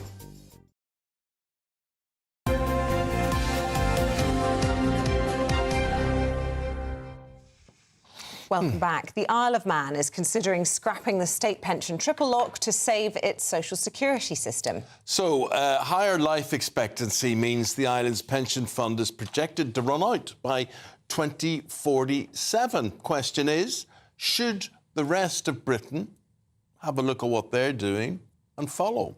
Well, let's bring in Ben Cope. He's political commentator with Young Voices, and Angela Madden, who is the chair of WASPI Women. Welcome to both of you. Angela, I'll start with you. You would be opposed to this. Tell us why. Well, good morning. The triple lock was brought in for a reason, and that reason being that the state pension in the UK is amongst the worst in Europe. So we have a lot of pensioner poverty. And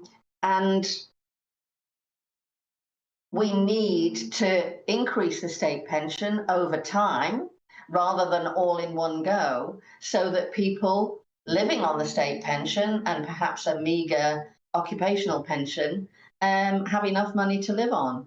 I mean, it's only above 50% of the living wage. That's what we expect older people to live on in this country, and it simply isn't enough. Ben, why do you disagree with that? So I think previously I've made arguments about generational fairness, where I think, you know, we've got a sort of a large cohort of older pensioners in this country who, you know, despite what the other guests said, are the richest demographic in the country. You know, for sure, not all of them are, but on average, they are wealthier than the other demographics. And, you know, we've got a pension that is increasing, and it's younger taxpayers like me who are paying for it. But I think that the debate, the context for it is slowly shifting from one of fairness just to economic reality. You know, we had some really big news last week with the UK fertility rate falling to 1.44. So that means there are going to be even more old people and a smaller number of taxpayers to pay for it. So I think, unfortunately, this is just going to be a sort of impossible economically to do in the long term. How old are you, Ben? 25. Oh, well, wait till you become 55 and you'll see what Angela's talking about. And all this business about you're paying for it, you haven't paid for anything. You haven't been on the planet long enough to pay for anything. People like Angela there has paid for her own pension. She's worked and grafted throughout her life and everybody like her. Why would you? I just don't understand why you would take that away from people. They have grafted really, really hard. Well, so going back to the point I just made, it's not about fairness. It's that I don't think the British state should go bust by paying pensioners. I think, you know, for sure we need to make sure that people have enough money to live on comfortably, but that doesn't mean that we should pay a sort of an infinitely large amount. You know, Britain shouldn't be a pension fund with a government or state attached to it. We need to run this country sensibly. Angela, is that fair that there is now a smaller, younger cohort who are having to pay for a larger, wealthier cohort who are living longer? They're not having to pay for it. They haven't paid anything. They say they're having to pay for it. Angela's paid for her own pension. Well she has. I mean, that's a fact. He hasn't paid anything. He's 25. Yeah, but What's we're he talking about paid people for? up until they retire, Eamonn, so you'd be included in the cohort of people who are contributing to their pension payments. And this is not a question of scrapping pensions, it's about scrapping the triple lock, which has become unaffordable, Angela, has it not? If only Ben was right and we were all absolutely rich and we paid loads of tax, then we wouldn't even be having this conversation. Yeah. The reason we're having this conversation is, on average, state pension income is only £198 per week. And because of different working practices, many people earning today's state pension, especially women, haven't been able to make up enough pension savings. Now, the governments over time are doing things to remedy that. The new state pension only came in 2016, and that's the state pension that's £220 a week. Paltry still, but much better than the £169 a week the majority of state pensioners today are receiving. And if we reduce income for pensioners, that will have a direct effect on the economy. Pensioners spend all the money they receive because they have to.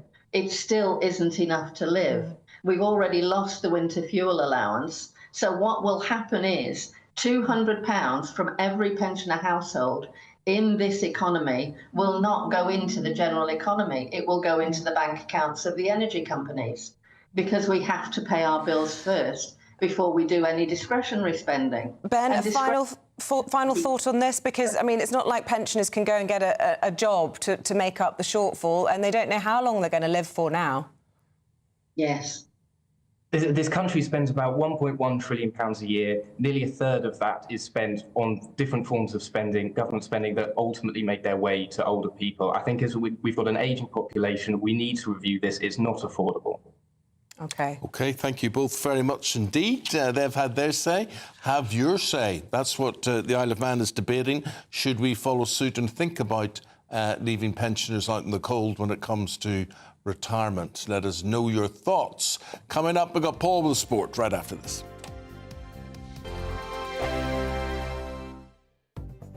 The latest GB News travel.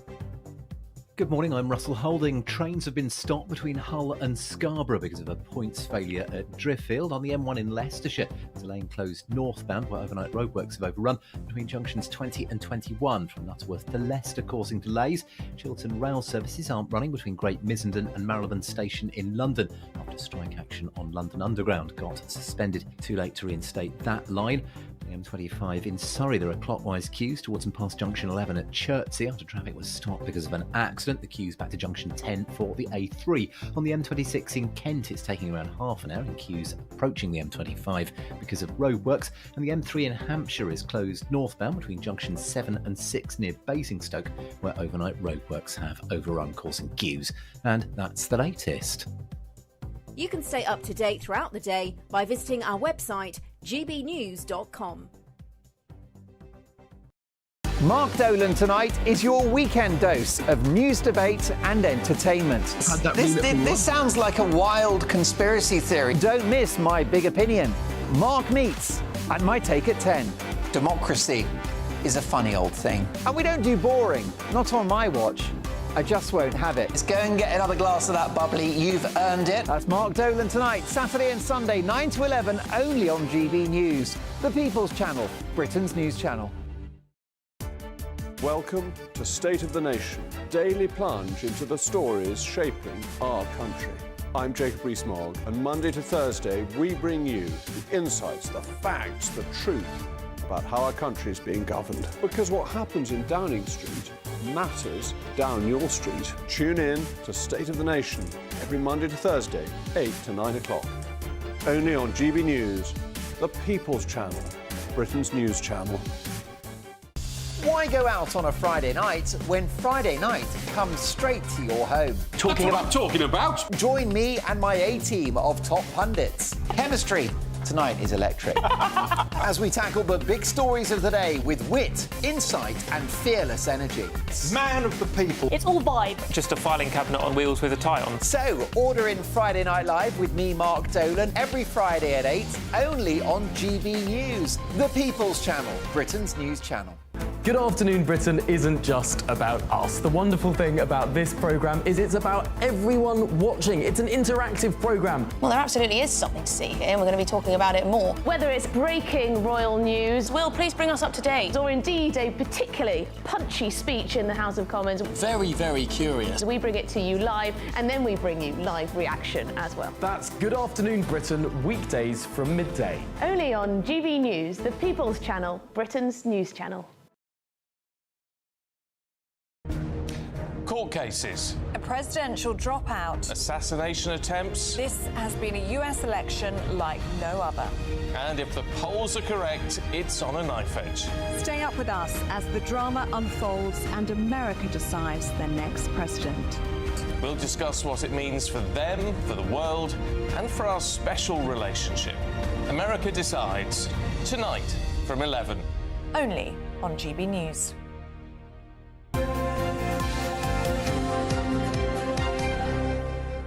Champions League tonight, Celtic, City and Liverpool all in action. I'm going to try and make this sound interesting because I know you get a bit tired with the first bit of the Champions League, I tell you, right? one of the things is you talk about getting tired. These players will be tired, and I think it's already showing. So many games. I agree. Yeah. I agree. We're Sporting Lisbon versus Manchester City. Now, what's going on there is that Ruben Amorim, who is going to be the new Manchester United manager, of course, is the manager of Sporting Lisbon, or Sporting Club, as they call it in Portugal. Same points as City. 2 wins for City and 1 draw, and it's the same as Lisbon. So he thinks, you know, should he beat Manchester City, that's going to make his stock even higher when he goes to Old Trafford, because obviously beating the neighbours. So it's interesting how the narratives go. Liverpool play Bayer Leverkusen. There's interesting stuff going on there because you've got Xabi Alonso, who won the Champions League in 2005 with Liverpool. He's now the Bayer Leverkusen manager. Yeah. They won the Bundesliga last year. They're 4th so far. Liverpool doing very well. They're 2nd at the moment in the Champions League, just behind the powerhouse of Aston Villa. Yeah, and it won't be long before we see Alonso, I think, in the Premier League. Yeah, see, that was the other thing, is that people were, well, a load of people were thinking, is he going to be the new Liverpool manager? Is he going to be the guy? And it turned out, obviously, it's Arne Slot, who's also been talking about Mo Salah, because Mo Salah keeps posting stuff on social media, almost giving clues that he's going to leave, that he's going to leave at the end of the year. And also, one more, the other game is Celtic versus RB Leipzig. And the thing, you know, when it comes to phrases and the stuff that we keep hearing, Brendan Rodgers, he's never going to be one for a cliche, because one of the cliches that I just can't bear, and I don't know with it, it's that every game's a cup final. Don't you hate that one? Every game's a cup final. Brendan would never say that, Eamonn, would he? Let's hear from Brendan. True. Let's hear from Brendan Rodgers. Every game for us at this level is a cup final. That's, you know, I'd mentioned that right at the beginning of this competition.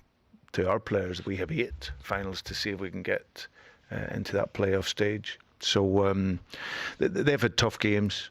They'll obviously be disappointed with the Juve game where they were at home and they lost a man and lost the game.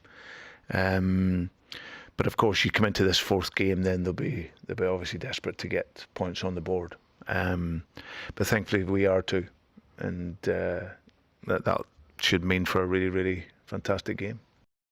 Those are my school sports colours there, I swear. Oh, were they? Yeah. And was every game a cup final for you as well? Well, Martin O'Neill played in those colours. Martin O'Neill went to my school.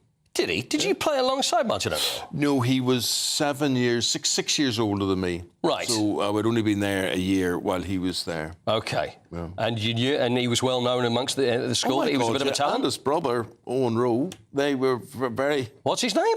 Owen Rowe O'Neill. Oh, right, OK. So I thought One roar, Neil, to you and me. Right. OK. You don't get just Fred or Billy or anything like that, no. No, it's never going to be that, is it? Anyway, Celtic, thrashed by Bratislava. Oh, no, they thrashed Bratislava. They were thrashed by Dortmund and drew in Atalanta. So you never know what you're going to get with Celtic. So we wish them well every Good lad, thank you. Final. We'll go to the break. Alex Armstrong, Claire Muldoon, they've got the papers right after this. Took away.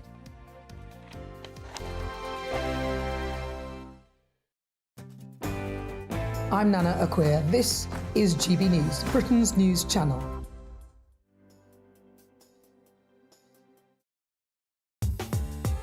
I'm Christopher Hope. From pop stars to politicians, I'll interview anybody in a pub who's got a political opinion. Join me every Friday on Spotify, Apple Podcasts, YouTube or gbnews.com, or wherever you get your podcasts.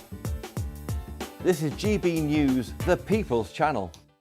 Sunday with Michael Portillo from 11, only on GB News. In 2020, after almost 80 years, Oxford University's Pitt Rivers Museum removed its famous collection of shrunken heads with sewn-up lips and eyes made by the South American Shuar and Ashwar people. How do museums decide what should be shown and what should be confined to storage? Can controversial exhibits be left on display with suitable contextualisation in captions? Who would want to be a curator facing such controversial questions? For review, I'm delighted to be joined by journalist Eitan Smallman. Welcome to GB News. I think many people, when they hear that we're going to discuss museums or art galleries, think that it's going to be, oh, that wokery question. But it strikes me, and I think it strikes you too, that this is not just about wokery at all. There are some really interesting ethical questions here. For example, I mean, let's start with this one, and there are several examples of it. Should we be displaying human bodies, the remains of human beings? Should we be displaying them in museums? Absolutely. It's not just the usual suspects, young snowflakes, who are objecting to these things. There are just naturally cultural shifts, and people of all ages and all political persuasions may feel uneasy about displaying human remains of any kind, especially human remains that have been taken against the will of the communities or taken violently. Hilary Mantel led a campaign to remove a 7-foot 7-inch skeleton of Charles Byrne, known as the Irish Giant, from the Hunterian Museum. He had specifically said that he didn't want to be displayed and didn't want to be taken by anatomists, and yet was displayed for a couple of hundred years until a couple of years ago. He hasn't had the burial he requested, but he's no longer on public display. GB News, the People's Channel. Nightmare commute. Kick it up a gear with GB News Radio. You can listen online and on DAB+ and on the GB News app. We're also on TuneIn and the Radio Player apps. From the school run to rush hour, get revved up with GB News Radio. We are the People's Channel, Britain's news channel. I'm Mark Dolan, and this is GB News, the People's Channel, Britain's news channel.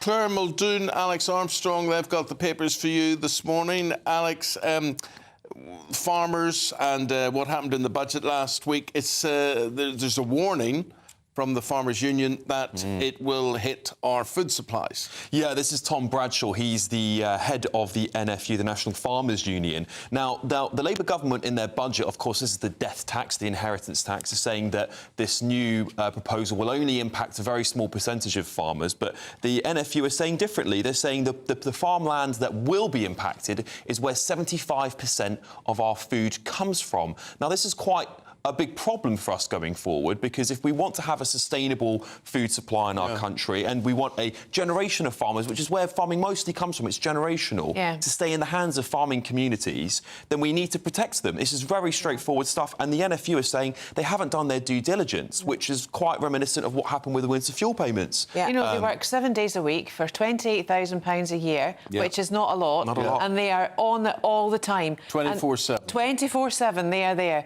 even lambing lambing season, if they've got dairy cattle, it doesn't matter. They are there every single day and of the they're being year. told by people who aren't farmers how much this will cost. Yeah. If it is one, Alex, I don't know actually what Rachel Reeves believes this will bring into the exchequer. 540 million by 2030. Pennies. It's pennies. It's pennies. This is the problem everyone's got about it. And I know the farmers are organising a massive protest akin to what happened in Brussels. Pitchforks at the ready, it says on the front of the Times. Yeah, absolutely. I'm massively in support of this. Yeah. Jeremy Clarkson, other big names, of course, have come out and said that this is an attack on our security and sustainability of our country.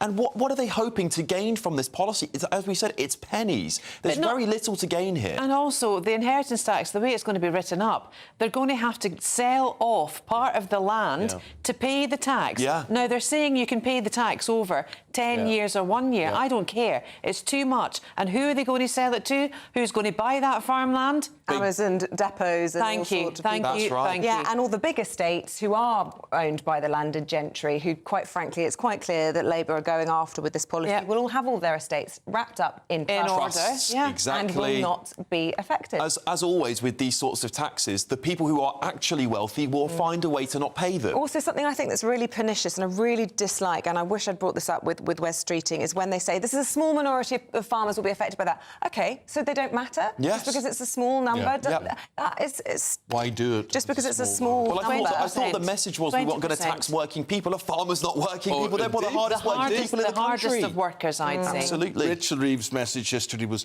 the country cannot afford to let farmers go on with this. But they can afford 22 billion on carbon capture, which is not even a proven science. It's bonkers. Indeed. And talking about carbon capture, eco-threat to boiling the kettle, Claire. God, you're just going to make my blood boil even talking about Ed Miliband. This is just horrific.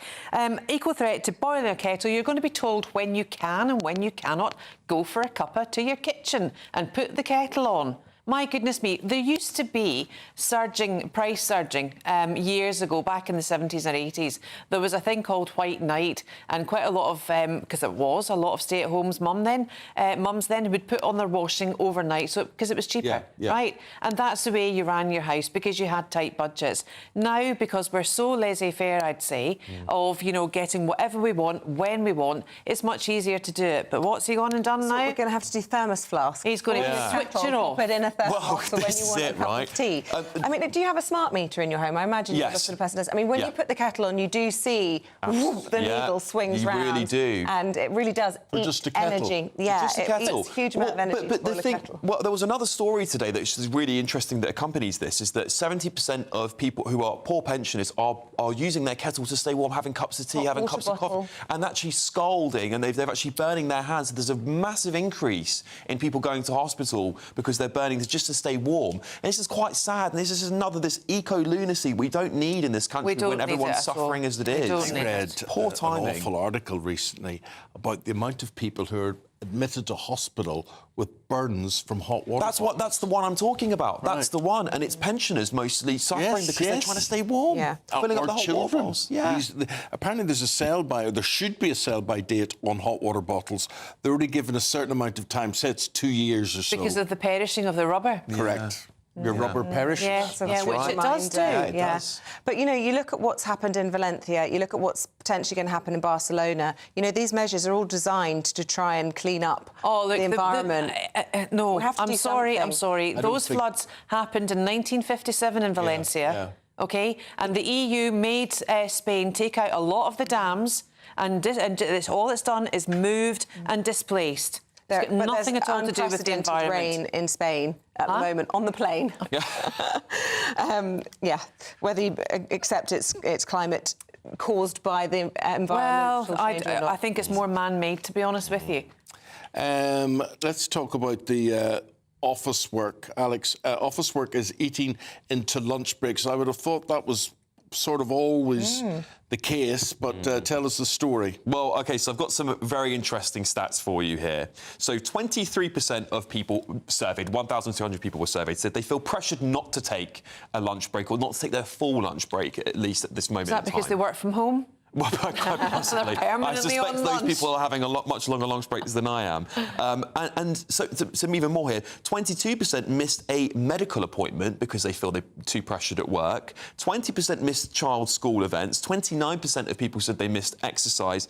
And 7% of people cancelled dates. So I don't know who's having a date on their lunch, but, you know, something for everyone these days, isn't there? But I think it's the loveliest thing, though. Is it really? To break off from work and meet somebody for a sandwich or something. That's right. I think it's a lovely thing. Yeah, well, why not? Why not? Maybe more people should do it and get off Tinder. Yeah. Young people should go for their dates in real life. Don't look at me when you said that. Sorry, rewind. Do young people not go for dates in person? So many of them will do it online for a very long period of time and never meet. Yeah. So that's the real thing. Yeah. But some also pop Don't up. ask me more. I'm like, do it. What do you mean by do it? A date, court? I'll leave it there. I'll leave it there. If there's someone local and they have a bit of a yes, I like the look of that, then they'll meet up on their lunch break. Right. Yeah. Or thereabouts.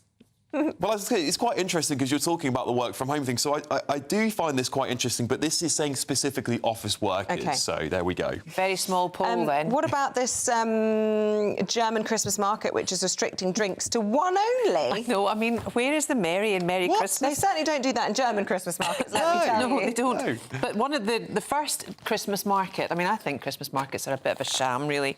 I mean, I think everyone knows they're all fake. Oh, bar humbug over there. I'm the one that loves Christmas, you. Crowded. It's too crowded. It's too fake. Yeah. I love them. And I love them.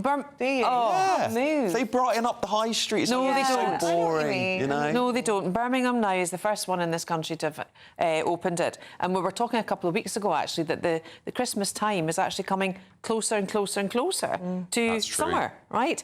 So they've now said, well, at £21 a pint. What? I'm sorry. What? Too much money. I can only afford one so at that they are rate. they're putting the stops on it, and they're not making it very merry at all. Blimey. Here's your weather.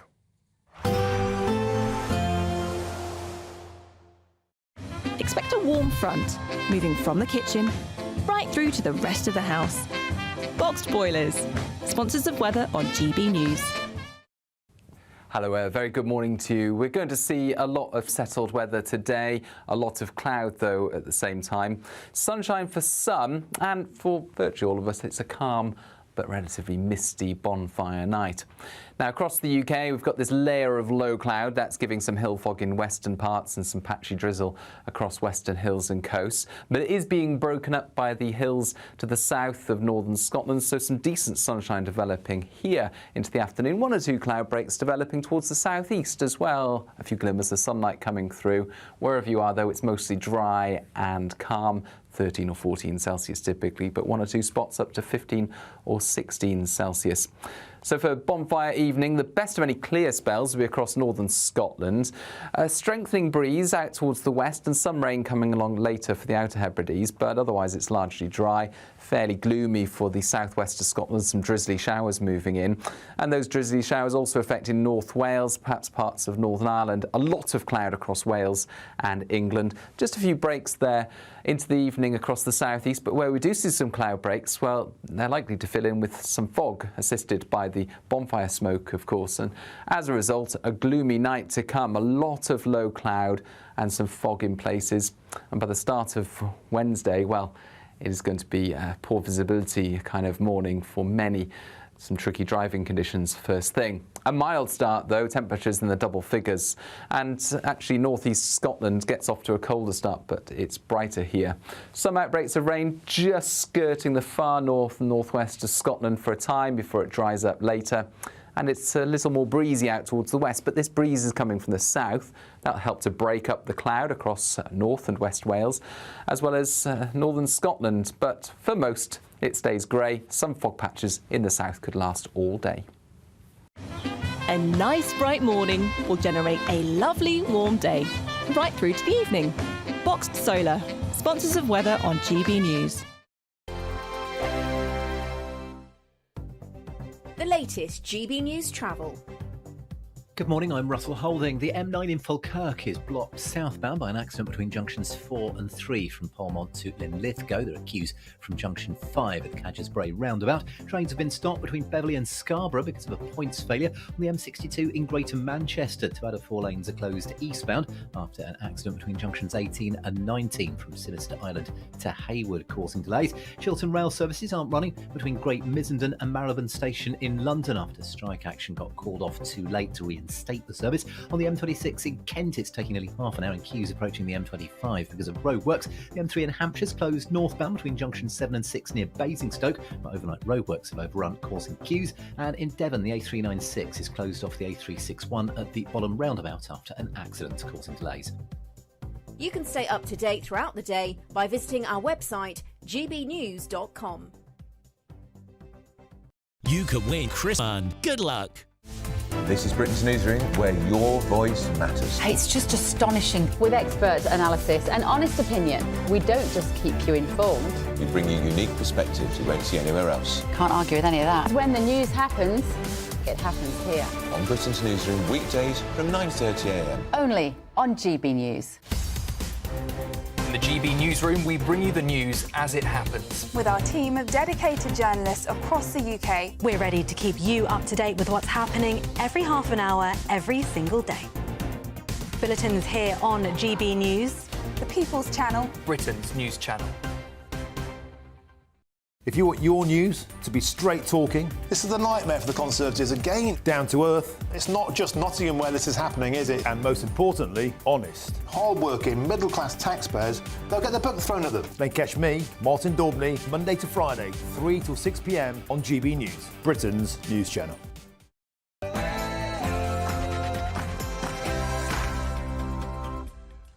Hello, a very good morning to you today. America decides. Presidential candidates Donald Trump and Kamala Harris spent their final day of campaigning in the swing state of Pennsylvania.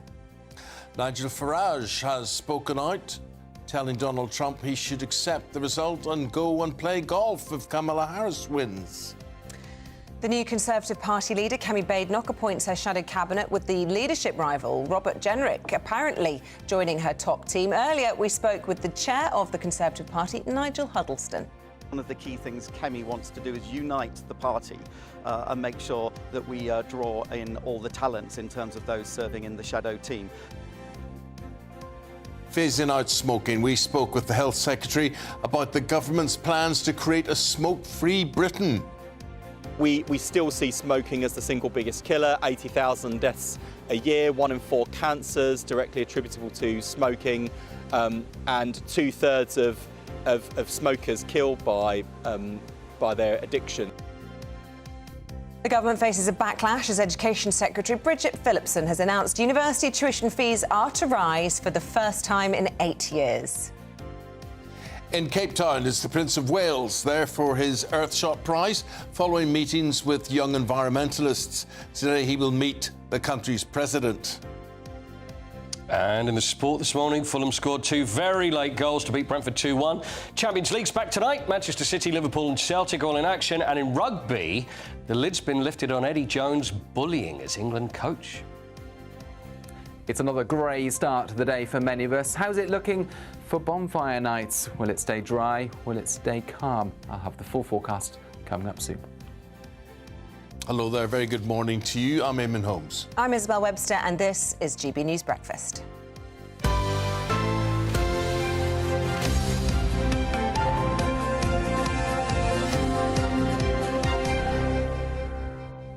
What is happening in the United States this morning? Too close to call, they could say. It's on edge as Donald Trump and Kamala Harris have finished their final day of campaigning on this election vote day. Yep, both candidates headed to the crucial swing state of Pennsylvania to make their final pitches. Tomorrow is election day. Tomorrow is election day. And the momentum is on our side. We're just one day away. Oh, we've been waiting for this. I've been waiting 4 years for this.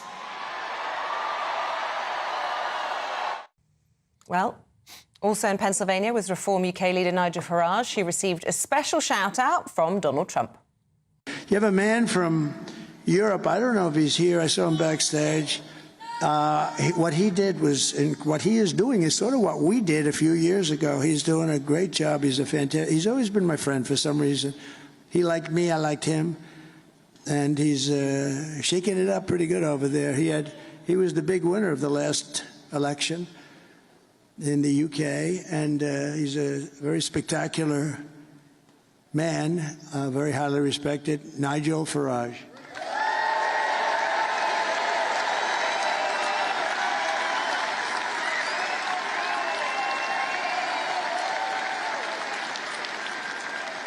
He's a little bit of a rebel, but that's good. You know, that's good. Don't change, Nigel. Well, here in studio, we say good morning to lawyer and Republican Carol Kilgore, who joins us now. Carol, does it really make any difference whether Nigel Farage is there or not? What do you feel about seeing Nigel Farage there?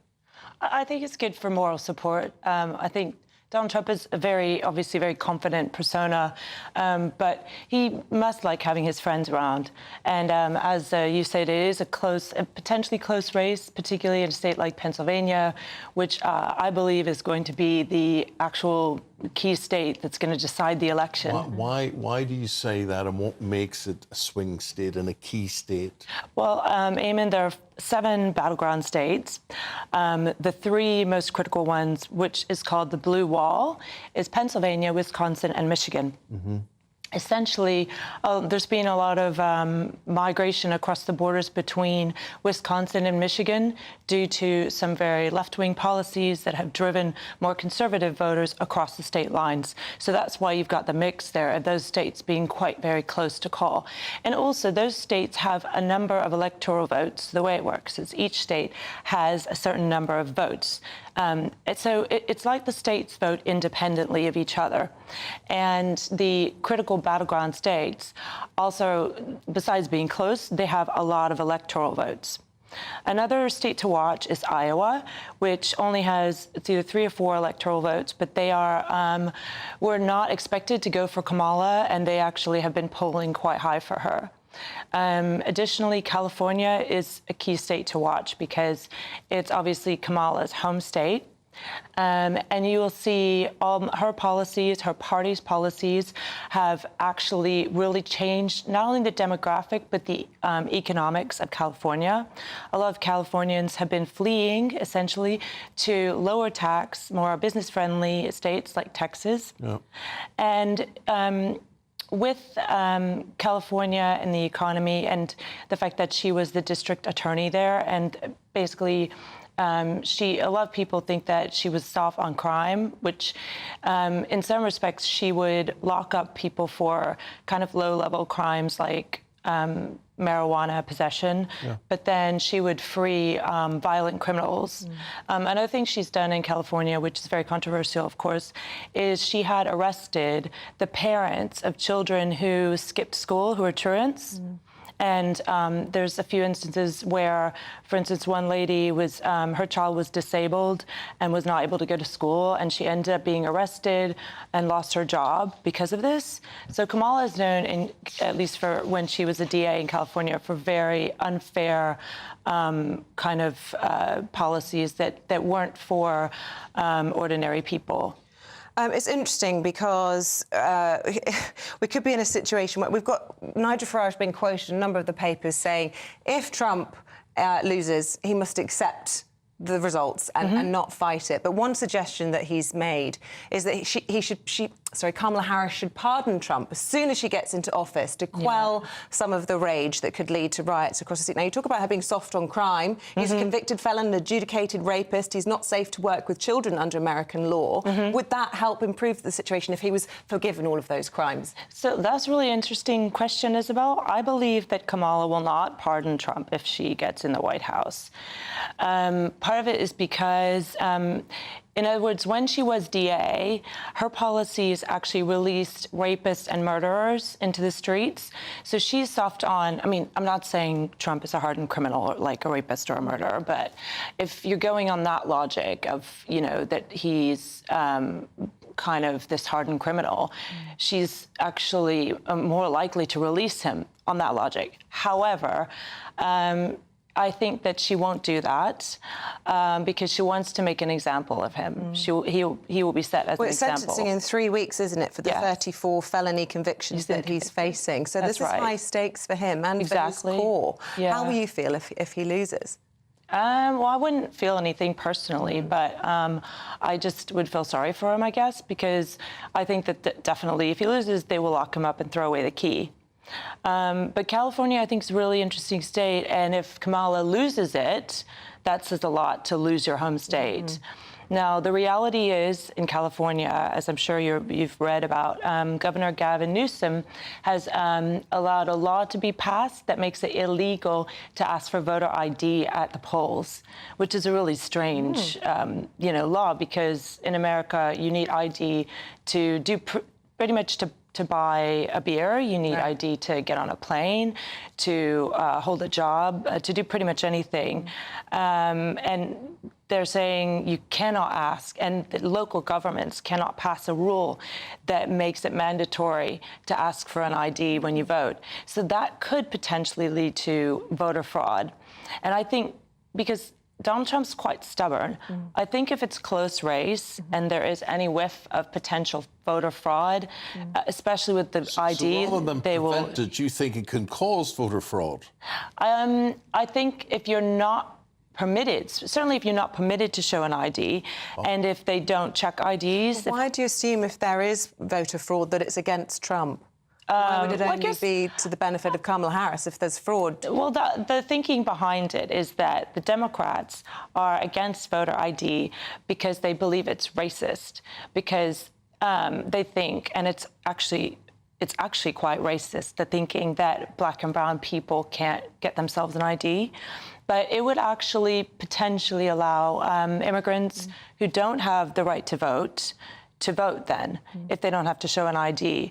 And the idea is that immigrants would vote more along the left, more for the Democrats. So that's why the thinking is from no voter ID. There we go. OK, well, we're going to leave it there, Carol. Thank you very much indeed. Thank you. Lovely to talk to you. How confident are you that your man will win? I think if I was, I am a betting person. I should place a bet on it. I would vote that he will win, I think he's going to win. Good. OK, well, listen. Thank you. That is what Carol Kilgore thinks this morning, a Republican. What do you at home think? We love to hear what they think. We've been asking you. Incidentally, can we preview what this vote is so far? Not yet. We can't. No, we keep you waiting till 3 o'clock this afternoon. Oh, next hour we'll have a little preview. In the next hour? Yeah. Why don't we just do it now? Anyway, we just wanted to show you what way that trend was going there. But anyway, we're asking you today, who do you think will win? Do you think it'll be Trump or Kamala Harris? Martin Dobney's programme at 3 o'clock. Find out. Yes, and you can cast your poll by going to GB News, your vote, to gbnews.com/poll. OK. Kemi Badenoch has appointed the majority of her shadow cabinet. Some late appointments expected, and that will still happen throughout the day today. So far, this is what you've got. Priti Patel, Shadow Foreign Secretary. Mel Stride, the new Shadow Chancellor. Her leadership rival, Robert Jenrick, has, we believe, been appointed as the Shadow Justice Secretary, to be confirmed. Yes, and apparently that has caused her some rage, as is being reported this morning. Laura Trott is the new Shadow Education Secretary, and the role of Chief Whip has been given to Dame Rebecca Harris. And we spoke to one of the new joint chairmen of the party, Nigel Huddleston, earlier, and he's joined in that post by Lord Dominic Johnson. Well, the upheaval on the Tory front bench came as the Education Secretary announced an increase to tuition fees for the first time in 8 years. That means they will increase by £285 to 1,035 quid a year. Well, lots to talk about there with Olivia Utley, who joins us live from Westminster. Good morning to you, Olivia. First of all, I suppose, reflections on the shape of that shadow cabinet, whether it reflects a sort of fresh-looking Conservative Party to you in your early assessment, and then also on, you know, whether Bridget Phillipson has really betrayed working-class young people. Well, first on the shadow cabinet, Kemi Badenoch had a huge job on her hands trying to unite the Conservative Party after really 14 years of being not very united at all. That job was made more difficult by the fact that the Parliamentary Party and the voters at home too were very, very split on whether to appoint her as the leader of the party. There was only a 72% turnout among Conservative Party members. Compare that to 87% when Boris Johnson was elected back in 2019. Meanwhile, in the Parliamentary Party, again, it was a very, very split picture. In the final round of voting, it almost went a third to Cleverly, Jenrick and Badenoch. So Badenoch knew that the Conservative Party wasn't exactly naturally united behind her, and that's why she's put together this shadow cabinet of all sorts of different people who supported her rivals, people from different wings of the party. You've got Mel Stride as Shadow Chancellor. He ran to be leader, of course, but he then, when he was knocked out, he very vociferously supported her rival, Robert Jenrick, and he was expected to get the role of Shadow Chancellor if Robert Jenrick has won. So the fact that she has brought him in shows that she is prepared to be sort of conciliatory. He's also from the left wing of the party, if you like, the more moderate wing of the party. Meanwhile, Robert Jenrick has been appointed as Shadow Justice Secretary. Now, overall, the campaign between the final two was, compared to previous years, you know, relatively easygoing. But at one point, Kemi Badenoch did make quite a nasty jibe about Robert Jenrick being losing his position in 2020 owing to that housing scandal, and things got a bit tetchy between them. So the fact that she's brought him in such a senior role, and actually a role where he will have some sort of oversight of the ECHR, is quite interesting too. It'll be fascinating to see where she goes policy-wise on that decision on whether or not the Conservative Party should be standing to leave the ECHR. So it's a really, really interesting shadow cabinet that Kemi Badenoch has got here. I think if she was attempting to try and unite the party and make herself a figure who everyone can get behind, this is probably about the best she could have done. Bringing in Priti Patel, Tory party grandee of the right, knocked out very early on, keen supporter of Boris Johnson, etc.,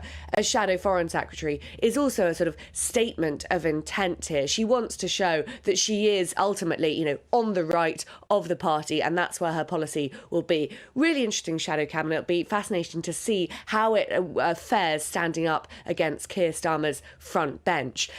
As for tuition fees, I mean, this isn't exactly a surprising move. Tuition fees have been frozen, so not moving up in line with inflation for, you know, nearly 10 years now. And obviously that has had an impact on university funding, especially now that Rishi Sunak has brought in this curb on students bringing their dependents on visas. That has had a massive financial impact on universities. So it's not really surprising. But Bridget Phillipson is supposed to be this sort of champion of working class children. She comes from a working class background herself. So I think there will be lots of shouts of betrayal. Thank you, Olivia. Leave it there. Thank you very much indeed. We stay with politics. And opposition MPs have called on the Chancellor to reverse what they've called the devastating change to farmers' inheritance tax. Let's go to Dougie Beattie in County Down in Northern Ireland. Now, Dougie, a third of farmers there are thought to be affected by this one. What is the situation? What's the reaction been? Well, the reaction has been quite an angry reaction, and it's more than a third of farmers. I heard that statement yesterday from the Minister for Agriculture, but really what he's not taken into account there is that the price of land has went up because of many things, but mainly because of net zero and 20% of land having to go into greening. Big industries are buying up land in order to offset their carbon footprint, and therefore the price of land is going up. And as well as that, chicken sheds and piggeries there is a hold on any new planning permission in them because of nitrates. And that, of course, if there's not any new ones being built, then the old ones are becoming so much more expensive. So as much as the public sector are looking and saying, well, 75% of that third's in the dairy sector because they hold a lot of land, well, that's not necessarily true, and that goes down to net zero. Farming is all about numbers. It's about high outputs and very small profits. And a man that knows about that right now is Trevor Gabby. Trevor, if you can just step in here for me. Trevor is... well, you're a propagator of plants, isn't that correct? That's correct. We grow in excess of 16 million plants for the island of Ireland. So we grow seedlings. We seed, and we grow them to seedlings. We then sell them to throughout Ireland. This, in turn, then the farmers grow them into your cauliflowers, your broccoli, your Brussels sprouts. So we work on a very small margin, so we have to do numbers, like a lot of other farms. But what's killing us here at the minute is the wages. And I mean, the Chancellor very much put up minimum wage and then hit you with national insurance. How's that going to affect you with employment? Well, we were put up last year by over 10%. We're hit by 6.7% this year. That's an awful rise. So we put an increase of about 4% on our plants last year, but they're going to take a massive rise this year because basically that 4% wasn't enough. It's going to get a rise again. So what's going to happen is my price of plants, we plants out here, they're going to go up in price because we have to pay our bills, so we have to increase our prices. So the guy then grows his cabbage, and then he's going to have to look for more money from his processor, from his wholesaler or supermarket because his prices rise. So you're going to look at inflation. So what they've done is they've just increased inflation. Okay, so there you go. I mean, you can hear that from the horse's mouth, so to speak. I mean, really what you're now seeing is price rises that are going to appear at our checkouts, in our shopping baskets, because of a very ill thought out regulation that's being put into place, and that includes investment going into farms because, of course, the farms that hand over their land to their families will actually do away with the security in the banks that they need to run their farms, because most farms, 94% of farms in the UK, run on an overdraft situation. Hey, Dougie, Trevor, thank you both very much indeed. What's Trevor growing there, Dougie? What's going on there behind you? Oh, well, you've got lettuces here. He's just grown about 1.5 million pumpkins, and of course they've gone. So at this time of year, Trevor is growing stuff that's really, you're looking for the spring markets, but it's a downside, very slack at this time of year in these growing sheds, because they'll not really start again until February. So you can imagine that you have, as in most farms, you have about 3 months, 2 or 3 months, that is downtime, and you're having to pay for that expense out of your profits that you have made during the spring and the summer. Okay, understand that. Thanks, mate. Appreciate it. Leave it there. The pumpkins, you never think that they're just grown for that season. They're so lucrative, though. I live right next to a farm, and we went and had a look at the pumpkin picking. £15 for a pumpkin this size. £1.5 million. Yeah, I mean, I don't know if that's big. That's a lot of, but you were talking about how the landscape of Belfast has changed when you were there over the weekend and you're seeing all these skyscrapers and things popping up. What is our countryside going to look like if all of these farms get sold off because families can't afford them anymore? Who's going to buy the land? What's going to happen to the land? And we've already heard that the Labour government is going to sort of blur the lines on the green belt. You know, one of the things I love when we go away on an aeroplane is just seeing fields as far as the eye can see. Is that going to change? I hope so. Not. I hope not. It's too much of it.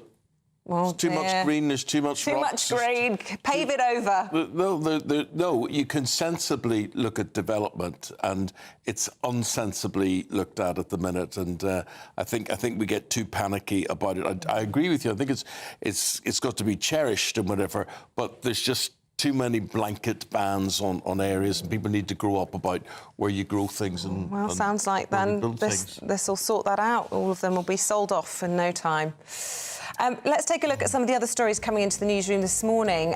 All eyes on Barcelona. They're facing a red alert warning for dangerous torrential rain with part of the city, including the airport, experiencing flooding. This follows those flash floods in Valencia, where so far we know 217 people lost their lives, including a British couple, Don and Terry Turner. They were found dead in their car. Hundreds of people remain missing in the region. Dozens of migrants who have been stuck in the Chagos Islands may now be offered the chance to be transferred to the UK. Some 61 asylum seekers have been living on Diego Garcia since October, and after being rescued at sea by Royal Navy. In a letter, government lawyers said that following further consideration, the government had proposed a change of policy. 2 more cases of a potentially deadly strain of the Mpox virus have been detected in the United Kingdom. It comes after the UK Health Security Agency said last week that a single case of the Mpox virus variant Clade 1B had been confirmed in London following a trip to Africa. However, they've said that the risk to the UK population remains low.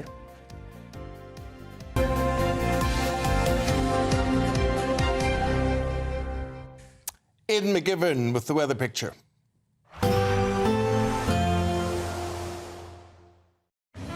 A nice bright morning will generate a lovely warm day, right through to the evening. Boxed Solar, sponsors of weather on GB News.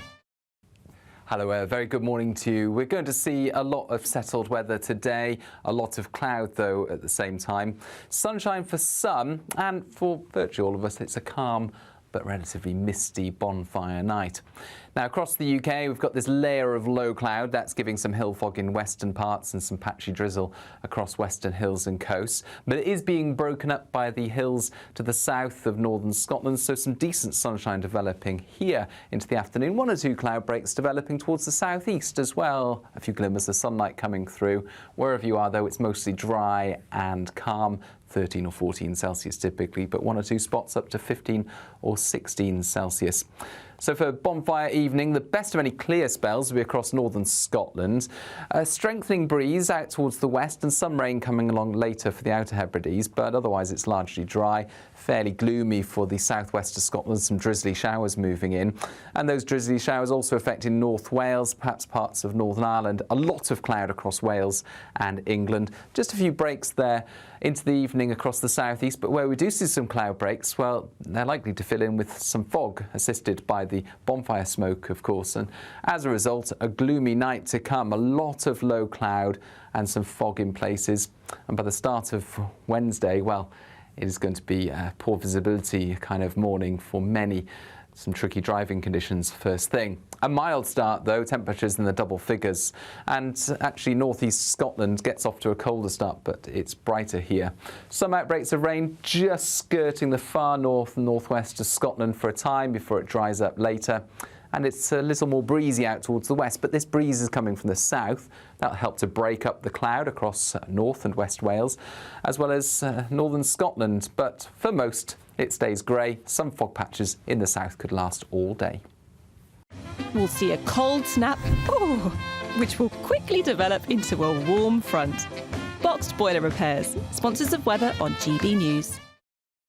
Well, it's the Great British Christmas giveaway, and the total is £25,025 plus shopping vouchers and a GB News goodie bag, all to be won in our giveaway. You bit of turkey in that little promo. Yeah, there. it does make me feel Christmassy, even though it's bonfire night. I do love Christmas. I do love turkey, especially moist turkey. You can't have dry. Oh yeah, turkey. can't have dry turkey. But if it is dry, just slather it in gravy. Slather it. That's what to do. We'll be slathering all over the Prince of Wales in South Africa next. Headliners. Tomorrow's papers tonight. Every night from 11 p.m. This is about pulchronomics, which is the often hidden, often controversial economics of beauty. And there's this guy, he's called, here it says Anil Hamamesh, but I think they've missed out the D, so I'm guessing he's Daniel rather than Anil, which he might be, though. He might be or he might be Anal, for Anil Hamamesh, maybe. That's his unfortunate name. But basically, he's looked into how ugliness affects people, and it turns out he's discovered that ugly people are less attractive. and that affects them for the rest of their life. Now, where this does get interesting, and it is worrying because, of course, it's going to lead to the ugly rights movement, ugly pride march down some dirty back street. And but I remember hearing about this at the time. People born in the UK between March 3rd and March 9th, 1958 were part of this massive survey that was done, which was finding about what would happen to them later in life, and it went through a number of different factors. But I didn't know this. The teachers were also asked to rate their pupils on attractiveness. Yeah, it's a bit pedo-y. But yeah, I mean, I don't know whether that would wash now, but it was bone structure and where they're symmetrical, that kind of thing. You should probably really have a committee of at least half a dozen teachers. Take a sort of standardised view across the whole... You might get a different point of view from the biology teacher, from the Latin master. You suggest this to a school, and then we can see if we get it going. It's interesting, though. I don't know whether you're aware of this, but generally speaking, it is understood within sort of psychological, psychometrics and so on, that IQ is the thing that most closely maps your outcomes, generally speaking. But the idea of beauty is the one that isn't discussed. And there is genuinely a theory that this is actually the great determinant of your life chances. GB News, the People's Channel. It's Patrick Christie's Tonight, and here we do things differently. It's explaining the absolute madness of this, doesn't it? It's explosive. I mean, this is very good. It's lively. 850. Your government sat there, Sean, and it did nothing. It's controversial. And the Middle East has been in turmoil since before I was born. It's everything you need to kickstart your evening. Everyone's had their Weetabix tonight. I love to see it. That's Patrick Christie's Tonight, weeknights from 9 p.m. Only on GB News, the People's Channel, Britain's news channel. Court cases. A presidential dropout. Assassination attempts. This has been a US election like no other. And if the polls are correct, it's on a knife edge. Stay up with us as the drama unfolds and America decides their next president. We'll discuss what it means for them, for the world, and for our special relationship. America Decides, tonight from 11. Only on GB News.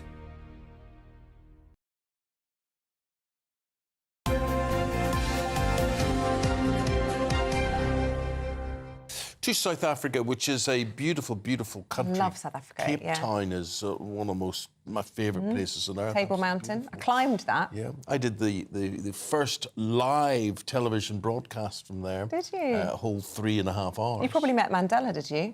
No. I feel like he's the sort of person... But I tell you what, I sat in the plane on Sunday with Nigel Mandela's secretary. Oh, right. Now, how strange is that? Yeah, very, but... It was from Northern Ireland. Oh. She said to me, well, you obviously met him. I said, no, I never met him at all. But very, very interesting woman and interesting stories she had to tell. So the Prince of Wales, he's there, and he's been learning how one charity has been tackling child poverty on the rugby pitch. Yeah, he's wanting to spotlight the work of young people and the next generation whilst he's there hosting the Earthshot Prize. Let's catch up with our royal correspondent, Cameron Walker. He's been sending this report for us from his royal visit. What you're all doing is incredible. From all different parts of the globe, the Earthshot Prize believes in you, and what you're going to do is change the world. The future king is tackling not just on the pitch, but also tackling far more pressing issues. At a school on the outskirts of Cape Town yesterday, Prince William was getting stuck into a rugby training session put on by the Atlas Foundation, a charity combating child poverty founded by the former England rugby star Jason Leonard. Young kids are falling into drugs, gangs, knife crime, whatever it would be. You're just hoping, with the values of rugby, which we use, that we can convince boys and girls who possibly might be going down the wrong road, not to go down that route, but go down the right road. One of the Prince's missions in South Africa is shining a light on young people and the next generation. And the most worrying issue to them is climate change and the threat of the natural world. That's where Prince William's Earthshot Prize comes in, finding solutions to repair the planet within this critical decade. But there's cause for hope, something Earthshot's global ambassador Robert Irwin, son of the crocodile hunter, explains. What makes Earthshot Prize different is the fact that it leads with positivity, and we need that. We really badly need that, because at the moment I feel like young people, it's so easy for us to, we're all concerned, we all know that there's big issues, but sometimes it feels like it's too big. And when you hear the doom and the gloom and the big issues, it's easy to sort of bury your head in the sand. So Earthshot Prize says, yes, there's big issues facing the world, absolutely, but have a look at the people who are leading the charge, creating innovation and getting the work done. Kensington Palace has described Prince William as a global statesman, and today he'll be helping the British government shore up relations between the United Kingdom and South Africa. Described as a follow-up from the 2022 state visit, the Prince will be meeting President Cyril Ramaphosa alongside Foreign Secretary David Lammy. Earthshot's his passion, but diplomacy is his duty. Cameron Walker, GB News, Cape Town. You know what's missing from this trip to South Africa? Well, it's Kate. Glamour. Yes. Yeah. It's just not quite as You just eye-catching. feel you want to see her there. Well, she just popped up in Cameron's report there, and I found myself suddenly drawn in. Why not terribly more? shallow, Why not terribly more, shallow, you're but I do thinking? miss her. There we go. Paul Coit. Paul's got the sport, and he's got dam. What is it called? Dyke jumping. Dyke jumping. Anyway, he'll bring you all the pictures right after this. The latest GB News travel. Good morning, I'm Russell Holding. On the M2 heading away from Belfast, 2 out of 5 lanes are closed after an accident between junctions 1A and 1 from York Street to Foreshore, causing delays. On the M62 in Greater Manchester, 2 out of 4 lanes are closed eastbound after an accident between junctions 18 and 19 from Sinister Island to Haywood, with delays on the M60 from junction 15 at the Swinton interchange. Chiltern rail services aren't running between Great Missenden and Marylebone Station in London after industrial action got called off too late to reinstate that line. On the M4 in Berkshire, 2 out of 5 lanes are closed eastbound after an accident between junctions 4B and 4 from the M25 towards Heathrow Airport, causing queues. The M3 in Hampshire is closed northbound between junctions 7 and 6 near Basingstoke, where overnight roadworks have overrun, causing queues. And in Devon, the A396 is closed at Bolham after an accident. You can stay up to date throughout the day by visiting our website, gbnews.com. Join me, Camilla Tominey, for a frank and honest discussion with those in power that cuts through the spin and gets to the heart of the issues shaping our nation. You haven't confirmed that you want to stand as leader, but you haven't ruled it out either. This report basically says that he's not fit to stand trial. Is he indecisive? Incompetent? I deliver the dose of reality Westminster needs. That's the Camilla Tominey Show at 9:30 every Sunday on GB News, the People's Channel, Britain's news channel. Join me, Nana Akwe, for an informative, interactive news programme with a difference. It's fun. No, he didn't say that, though. I'm so surprised. I think there's an element of truth to that. Join me from 3 p.m. every weekend, only on GB News, Britain's news channel. Every Saturday, 10 till 12, we'll bring you all of the news that you need to know. We'll also remind you that there is so much to smile about. It's my favourite time of the week. I get to relax, enjoy some light-hearted stories, and let Ellie teach me about fashion too. That's Saturday Morning Live, every Saturday, 10 till 12. Only on GB News, Britain's news channel. We're proud to be GB News, the People's Channel, and as you know, we always love to hear your views. Now, there's a new way of getting in touch with us at gbnews.com/your-say. By commenting, you can be part of a live conversation and join our GB News community. You can even talk to me, Bev Turner, or any of the members of the GB News family. Mark Dolan tonight is your weekend dose of news, debate and entertainment. This sounds like a wild conspiracy theory. Don't miss My Big Opinion. Mark meets at My Take at 10. Democracy is a funny old thing. And we don't do boring, not on my watch. I just won't have it. Let's go and get another glass of that bubbly. You've earned it. That's Mark Dolan tonight, Saturday and Sunday, 9 to 11, only on GB News, the People's Channel, Britain's news channel.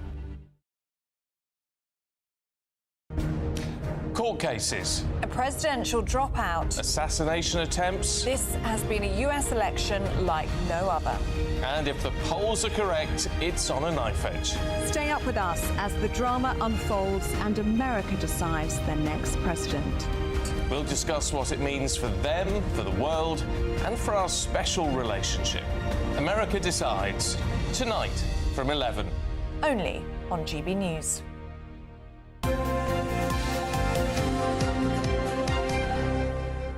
Who sang that song? I feel like a woman. Shania Twain. Shania Twain. Yeah. I've got a new version of it. Yeah. She looks like a pumpkin.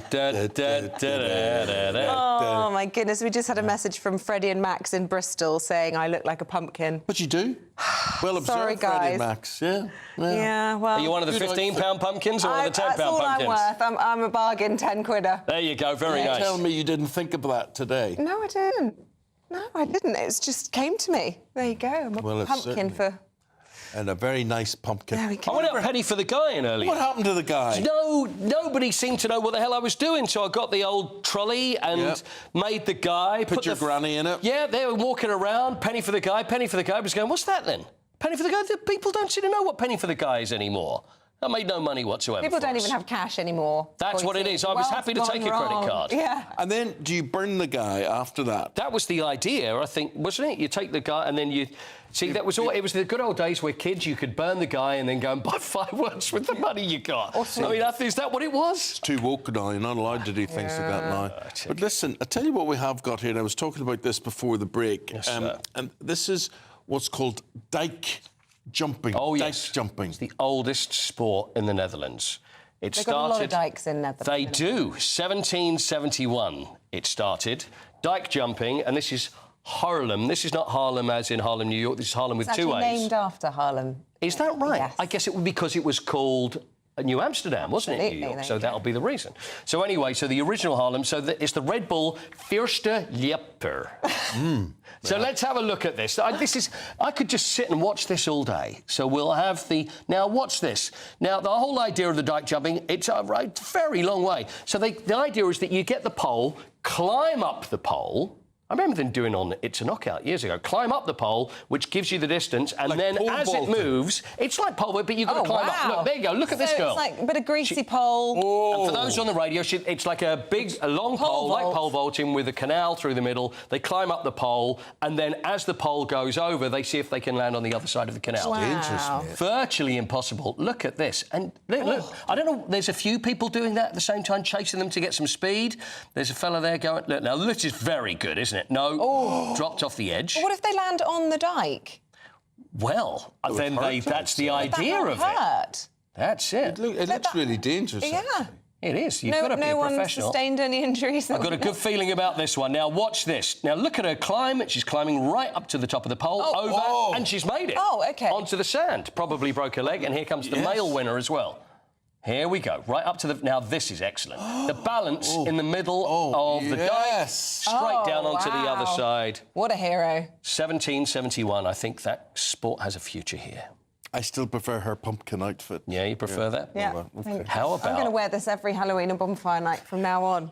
Dyke jumping in a pumpkin outfit. Well, it is Dutch colours, isn't it? The Dutch all love an orange. It is. It is. That's exactly what it is. Very good. Thank you very much, Paul. They think we throw this Paul. together, They think you just throw this together. All very carefully. We've thought this through. Always worthwhile. Always worthwhile.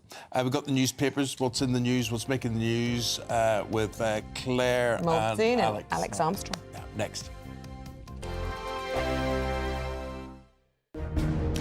Court cases. A presidential dropout. Assassination attempts. This has been a US election like no other.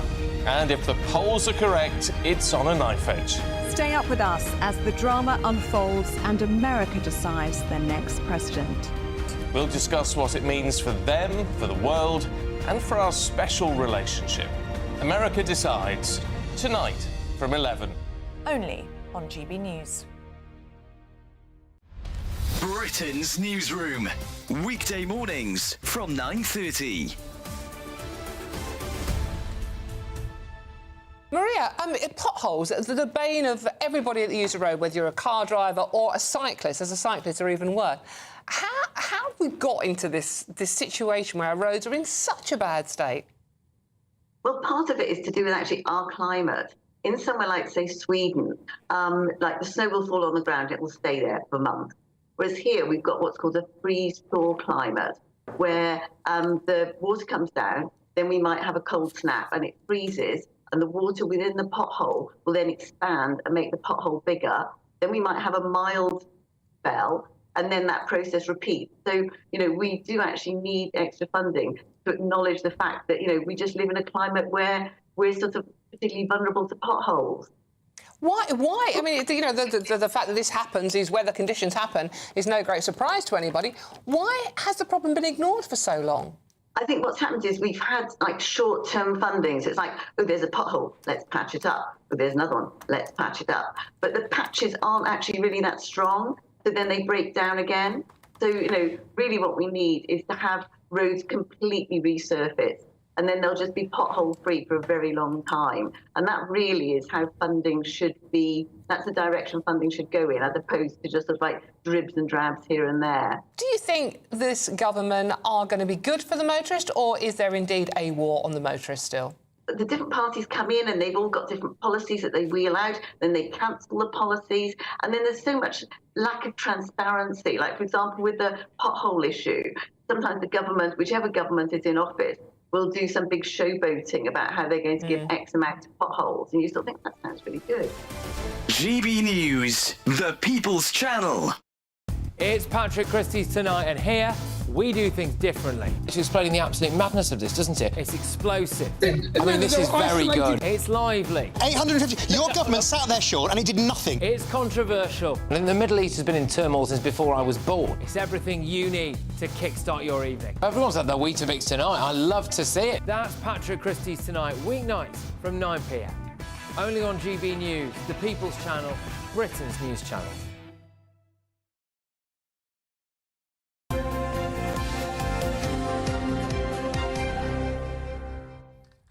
Right, we are in the company of Claire Muldoon and Alex Armstrong to look through the papers one last time. Alex, let's start with this story inside the FT about gas plants likely to remain as backup for wind in 2030. Thank goodness. I mean, it's not that far off, is it, 2030? No, it's not. And so just to be clear for the audience, the government's initiative is to have gas plants go down to 5%, so 5% of energy across the UK. But currently, it will require 1/3 of those gas plants to stay open as backup for wind, because, as we know, wind is not a reliable source, a consistent source of energy. Now, that's meant that there's been this urgent report that's come out. I can't remember the name of the Quango that's put it out, but they're saying if you don't start building them today, you will miss that target. And I think this pours a little bit of cold water over the government's plans to speed up all of this eco-transition to 2030. It just goes to show the amount of hot air that they're absolutely blowing to us, you know. And it's not getting us anywhere. That is still going to have to be costed as a resource and as a service that has to be used, even though it might be dormant, as a backup. Yeah, and it's 6 years. It's ridiculous. Not a lot of time to build all these wind farms. Buy the land, build the farms, have them actually test to make sure that they're working properly. So they've got a lot of work to do if the government actually want to meet this goal. But I suspect it'll be pushed back. There's going to be lots of farms up for sale. That's what I was just about to say. That problem. Expect a wind farm near you. Speaking of hot air, Claire, let's talk about this story in the Daily Telegraph about bad language. What's the story here? Right, so a guy called one of his colleagues 2 expletives, and she burst into tears, reported him to her boss, who then sacked the perpetrator.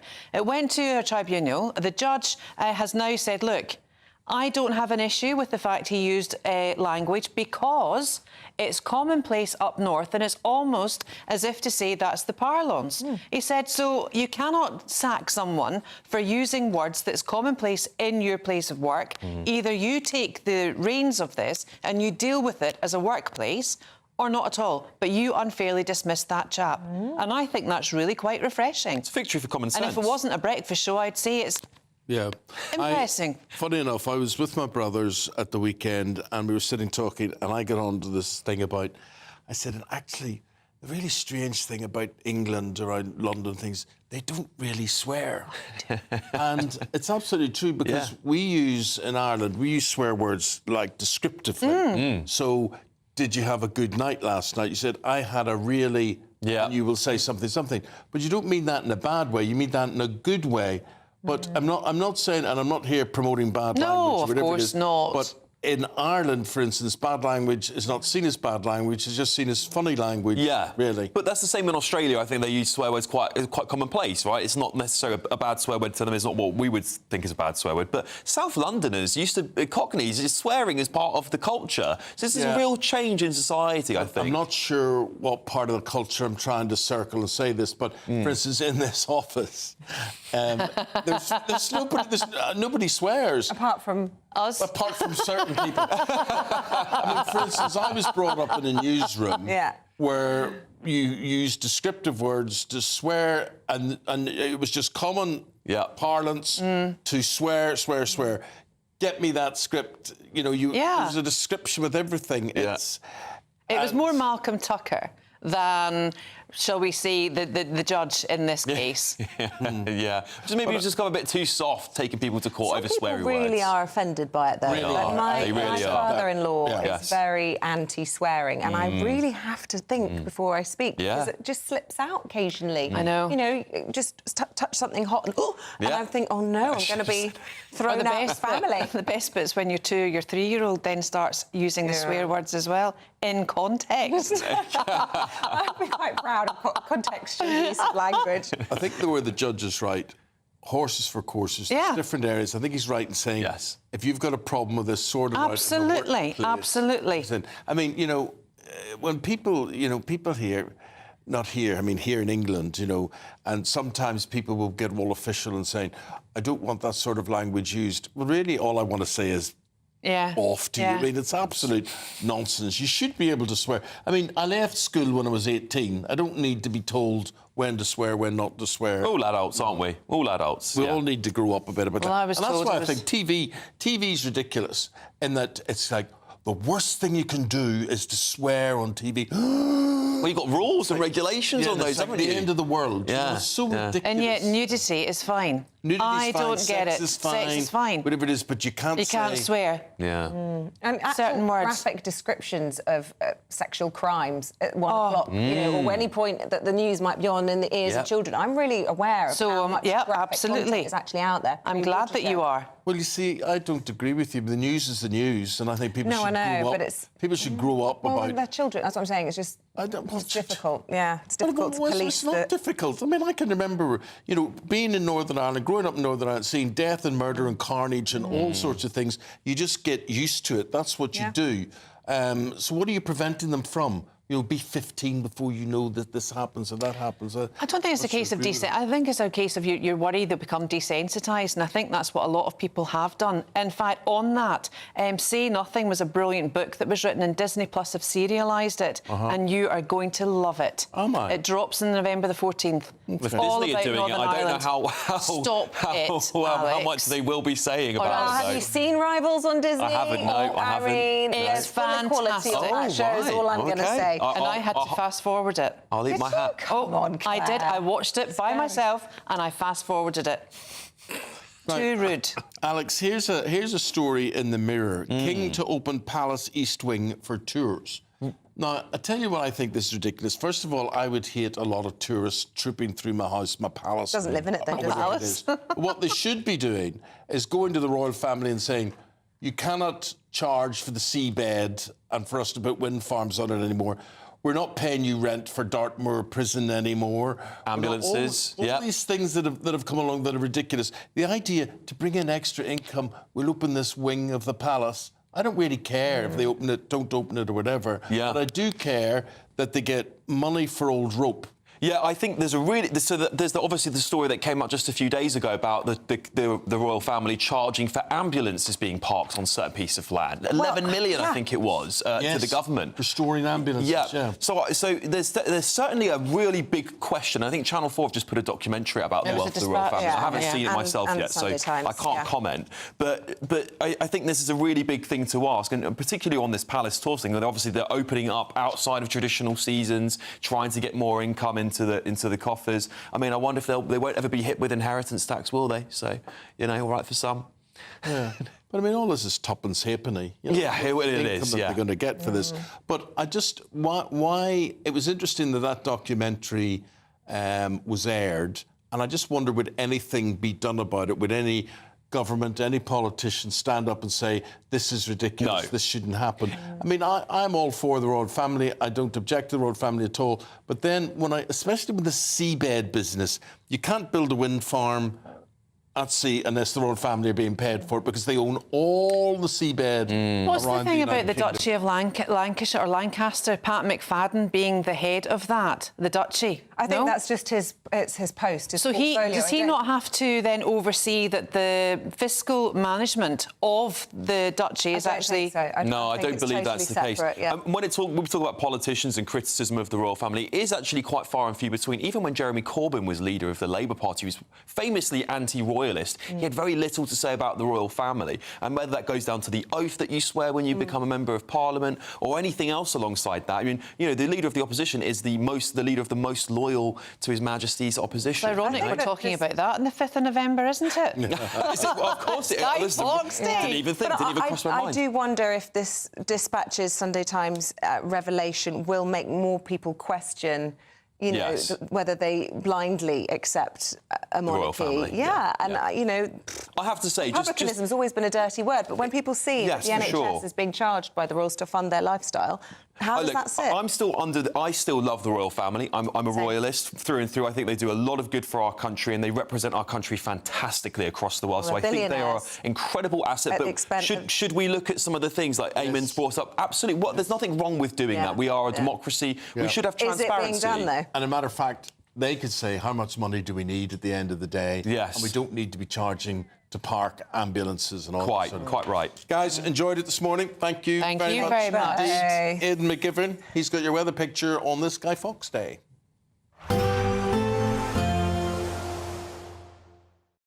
We'll see a cold snap, which will quickly develop into a warm front. Boxed Boiler Repairs, sponsors of weather on GB News.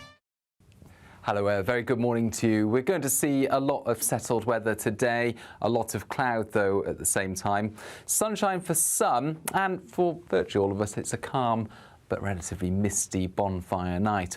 Now, across the UK, we've got this layer of low cloud. That's giving some hill fog in western parts and some patchy drizzle across western hills and coasts. But it is being broken up by the hills to the south of northern Scotland, so some decent sunshine developing here into the afternoon. 1 or 2 cloud breaks developing towards the southeast as well. A few glimmers of sunlight coming through. Wherever you are, though, it's mostly dry and calm. 13 or 14 Celsius typically, but 1 or 2 spots up to 15 or 16 Celsius. So for bonfire evening, the best of any clear spells will be across northern Scotland. A strengthening breeze out towards the west and some rain coming along later for the Outer Hebrides, but otherwise it's largely dry. Fairly gloomy for the southwest of Scotland, some drizzly showers moving in. And those drizzly showers also affecting North Wales, perhaps parts of Northern Ireland. A lot of cloud across Wales and England. Just a few breaks there into the evening across the southeast, but where we do see some cloud breaks, well, they're likely to fill in with some fog, assisted by the bonfire smoke, of course. And as a result, a gloomy night to come. A lot of low cloud and some fog in places. And by the start of Wednesday, well, it is going to be a poor visibility kind of morning for many. Some tricky driving conditions first thing. A mild start, though, temperatures in the double figures. And actually, northeast Scotland gets off to a colder start, but it's brighter here. Some outbreaks of rain just skirting the far north and northwest of Scotland for a time before it dries up later. And it's a little more breezy out towards the west, but this breeze is coming from the south. That'll help to break up the cloud across North and West Wales, as well as northern Scotland. But for most, it stays grey. Some fog patches in the south could last all day. There will be a light breeze in the morning, leading to a warm front. Boxed Heat Pumps, sponsors of weather on GB News. The latest GB News travel. Good morning, I'm Russell Holding. On the M2 heading out of Belfast, there are 2 lanes closed after an accident between junctions 1A and 1 from York Street to Foreshore, causing delays. On the M62 in Greater Manchester, 2 out of 3 lanes are closed eastbound after an accident between junctions 18 and 19 from Sinister Island to Hayward, causing queues. Chiltern rail services aren't running between Great Missenden and Marylebone Station in London after industrial action got called off too late to reinstate a line. On the M4 from Berkshire into London, 2 lanes are closed eastbound after an accident between junctions 4B and 4 from the M25 M25 to Heathrow, with queues from junction 5 at Langley.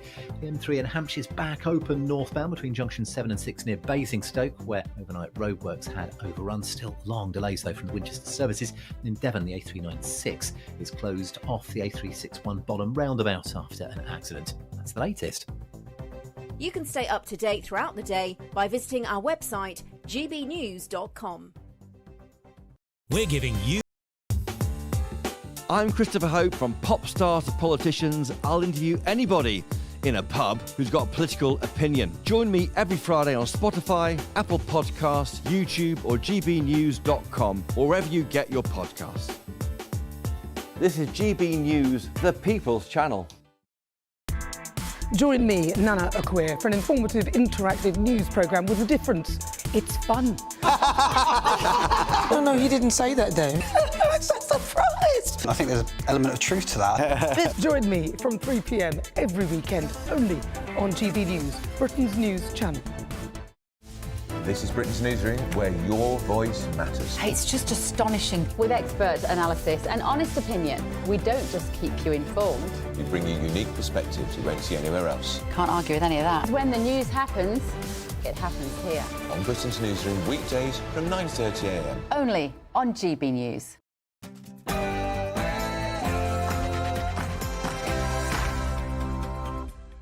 Hello there, very good morning to you. America decides. Presidential candidates Donald Trump and Kamala Harris spend their final day of campaigning in the swing state of Pennsylvania.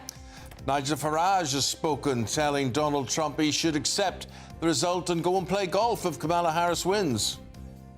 The new Conservative Party leader, Kemi Badenoch, has appointed her shadow cabinet, with leadership rival Robert Jenrick reportedly joining her top team. Earlier, we spoke with the new chair of the Conservative Party, Nigel Huddleston. One of the key things Kemi wants to do is unite the party and make sure that we draw in all the talents in terms of those serving in the shadow team. Phasing out smoking, we spoke with the Health Secretary, Wes Streeting. This is what he had to say. We still see smoking as the single biggest killer. 80,000 deaths a year, 1 in 4 cancers directly attributable to smoking, and 2/3 of smokers killed by their addiction. The government faces a backlash as the Education Secretary, Bridget Phillipson, announces university tuition fees are to rise for the first time in 8 years. Prince of Wales in Cape Town, following meetings with young environmentalists today. He will meet with the country's president. It's another grey start to the day for many of us. How's it looking for bonfire nights? Will it stay dry? Will it stay calm? I'll have the full forecast coming up soon. Hello there, very good morning to you this Tuesday morning.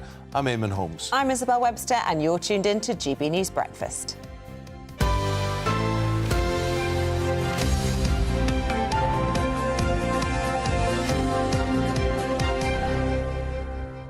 Well, voting will have started in the USA, and we'll be talking about that very shortly for the presidency. We were talking about swearing or not swearing just before the break. Peter says swearing shows a lack of intelligence. Yeah. No, I don't think that's Peter's view. I think he's the one with the lack of intelligence there. Isabel, says William, Isabel, you just look like a potty mouth. See, filthy. Filthy. How do you know, William? Well, William, you are spot on. How do you know? I beg know? to differ. Mix as Potty anyone... mouth Webster. Mix as anyone getting offended by swear words is the one with the issue. Yeah. Barbara says, I loathe swearing and I switch off. Margot says swearing in someone's face isn't so good, and I agree with that there as well. The judge involved in all this is using common sense. Personally, says Mary, I would rather sack the wet who burst into tears at the bad language. How is that person going to cope with life?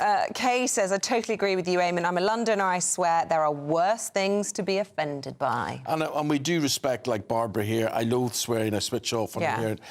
You know, it is a thing. It depends how you're brought up. It depends how sensitive you are. It depends how you use it. But swearing can actually be very, very funny and very colourful. Cathartic. Doesn't it make you feel better to have a good swear? I'm sort of not aware of it. You know, it's just natural. I think there are swear words that are crude, vulgar, offensive, which I don't like. But good old-fashioned sort of an expletive when you drop something, I think that's fine. But also there are swear words that really relate to bad people.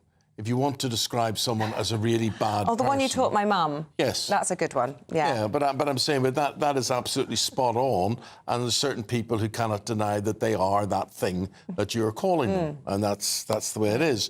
So that's the great swearing debate. That's the big swearing debate. We will be swearing after today and tomorrow when the results declared in the USA. Good question. It is right on a knife edge. Donald Trump, Kamala Harris have been finishing their final day of campaigning ahead of the election, and they are both have been headed to the crucial swing state of Pennsylvania for those final pitches. Tomorrow is election day. Tomorrow is election day. And the momentum is on our side. We're just one day away. Oh, we've been waiting for this. I've been waiting 4 years for this. Well, also in Pennsylvania was Reform UK leader Nigel Farage. He received a special shout-out from Donald Trump at the rally. You have a man from Europe. I don't know if he's here. I saw him backstage. What he did was, and what he is doing is sort of what we did a few years ago. He's doing a great job. He's he's always been my friend for some reason. He liked me. I liked him. And he's shaking it up pretty good over there. He was the big winner of the last election in the UK, and he's a very spectacular man, very highly respected, Nigel Farage.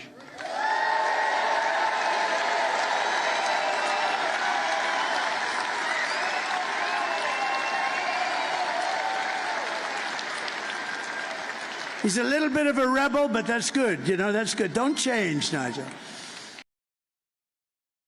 And we just want to signpost for you full coverage of the American election tonight here on GB News. Stephen and Ellie doing that. Tom Harwood involved in the whole process as well. And we'll bring you the very latest. Yeah, we should point out Nigel Farage is the only British member of Parliament who's been personally invited by the presidential hopeful Donald Trump to spend Election Day at Mar-a-Lago with the hopeful, with Trump himself. So he'll be there with his close aides and family whilst all the counting is underway. And I know that on the channel we'll be crossing live lots to Nigel Farage as well, including during breakfast tomorrow, where we will be live from 6 with all the very latest, and hopefully we'll be able to bring you that ever-important result. Poll of the day, right, OK? So this is, today we're asking if you could, who would you vote for in the American elections? Oh, this is really interesting. Really interesting. This is just our breakfast audience listening on the radio or watching on the TV, and 94% of you have said that you would vote for Trump. 5 of you, so that doesn't actually add up, of you would vote for Harris. 1% is unsure. I think the maths is not quite right there. Is that it? It's correct. It is. Oh, it's fine. It's fine. Forgive me. There you go. I'm the one who can't do maths. 94 plus 94 plus 5 is 1. It's very simple. It's very simple. 1% makes it 100. Got it.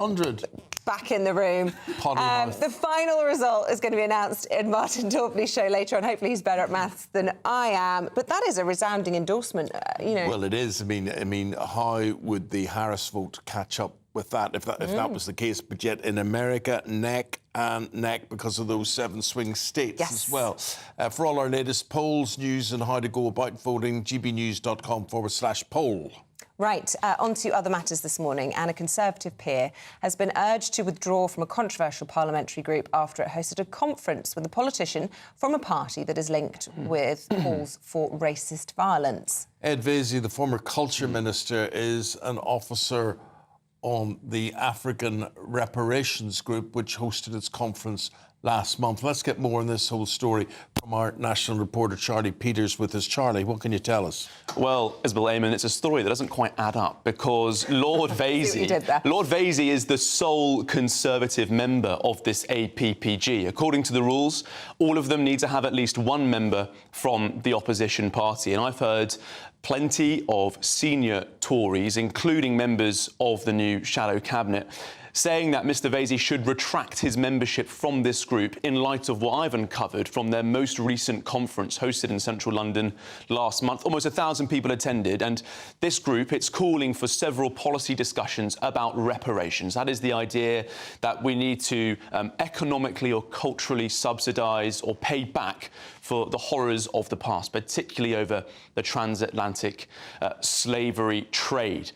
Now, in this case, this conference that was hosted last month, Bel Ribeiro Addy, Labour MP, Diane Abbott, Clive Lewis, all core officers of it, they hosted a speaker from the Economic Freedom Fighters. That's a parliamentary group in South Africa. Now, former MP Piaba Madokwe was speaking, and this is a party where the leader has previously said that the only white man you can trust is a dead white man. Extraordinary language there. He's also called for slitting the throat of whiteness. He said that that was just a metaphorical language. Now, this woman, Piaba Madokwe, she was an MP at the time as many of those comments were made by the leader. She was actually working in media liaison. And I think we have a clip I can play with you also of Esther Koze, who was one of the speakers at the event. She's actually the co-secretariat by virtue of her group, where she spoke about how the rule of law in Britain, it appears, is organised by colonisers and enslavers. Let's play that for you now. Going to go very far if we keep using our enslavers and colonizers' visions of law. Okay? We have to restore our people's law as African people, and the two systems are there already in operation. Calling for essentially two separate laws according to your racial background. Very controversial language there, and I approached Esther Koze for a comment. I didn't hear back from her. Now, as I understand it, Ed Vasey was approached for this role to give this group parliamentary legitimacy, give it representation in Commons and also the Lords, because of his interest in cultural restitution, the idea that artefacts should be sent back to their original places.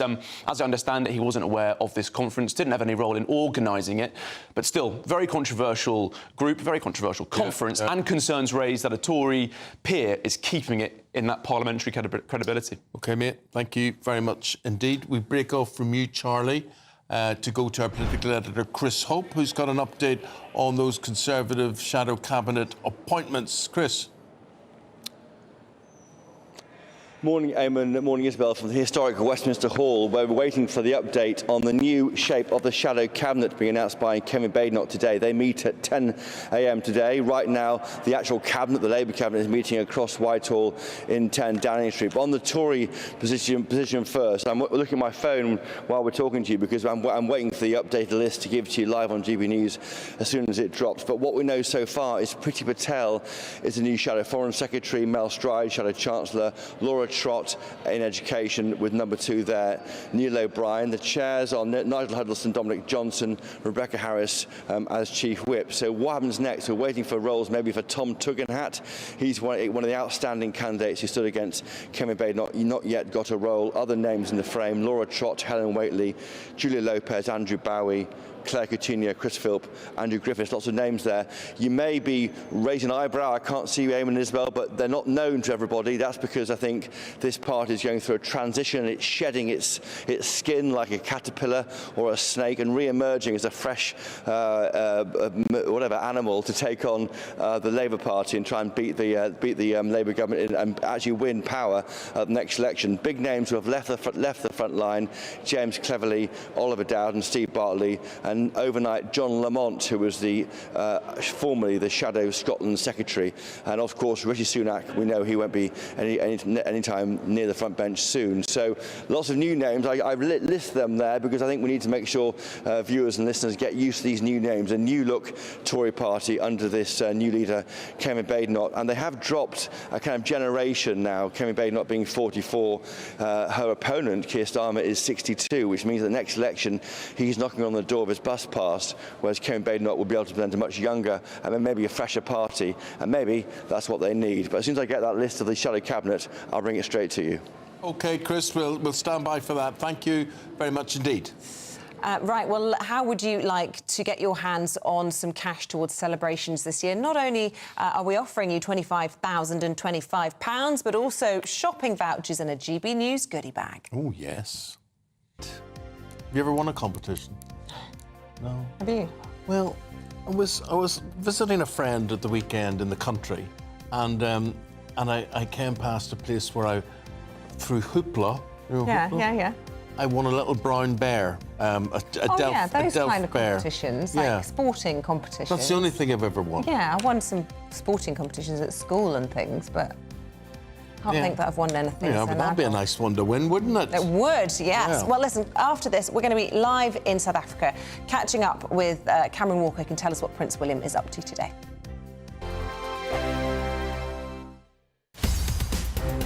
In the GB Newsroom, we bring you the news as it happens. With our team of dedicated journalists across the UK, we're ready to keep you up to date with what's happening every half an hour, every single day. Bulletins here on GB News, the People's Channel, Britain's news channel. Every Saturday, 10 till 12, we'll bring you all of the news that you need to know. We'll also remind you that there is so much to smile about. It's my favourite time of the week. I get to relax, enjoy some light-hearted stories, and let Ellie teach me about fashion too. That's Saturday Morning Live, every Saturday, 10 till 12. Only on GB News, Britain's news channel. This is GB News, Britain's news channel. The number of pubs may reach critically low levels. Absolutely. So what we're seeing is a decline in the number of pubs in Britain, and it's fallen. This is an absolutely astonishing figure. So it's basically fallen 10% in a decade. So do our maths. It doesn't take very long for that to happen. So if that carries on, we'd have, get this, only 1,000 pubs by 2074. So the big question is, what will become extinct first? The bank branch on your high street, or the pub on your street corner? And this is a kind of perfect storm for landlords and landladies of, the cost of labour. We remember when the energy prices were at the high, we just realised just how much energy it keeps to keep the lights on in the local boozer. Yeah. As well as, as the cost of the golden nectar itself. So, as they call it in Australia. Well, talking about that, I was mentioning the other day to, was it my father-in-law? I said, when I first started going to the pub, I was 15, Okay. Half a lemonade, half a shandy. I was nearly 16, I got half a shandy. No, we used to have Monday Club, where a pint of Foster's was £1.50. And my father-in-law was saying, I went to London the other day, a pint was £8. Yeah. Can you believe it? Yeah. And when you've got those kind of prices, why wouldn't you just go down the supermarket and get 16 tinnies for £5? So you're going all Aussie now. Put the tinnies in the esky before you have the bar then. G'day, mate. Why not? Alex, I agree, actually. I think it's concerning. A lot of people look at the high streets and they're very concerned that it's looking quite glum, to be honest. Lots of things are closing. But the reality is it's because people are not buying from the high street. They're not going to the pub, People are just deciding, what they're going to do in their spare time. Are they really going to go to the pub, or are they going to potentially go to, David Lloyd or a Nuffield, join a gym membership? They're just looking at their expenses and just deciding, what, we're going to actually cut costs, GB News, the People's Channel. Nightmare commute? Kick it up a gear with GB News Radio. You can listen online and on DAB+ and on the GB News app. We're also on TuneIn and the Radio Player apps. From the school run to rush hour, get revved up with GB News Radio. We are the People's Channel, Britain's news channel.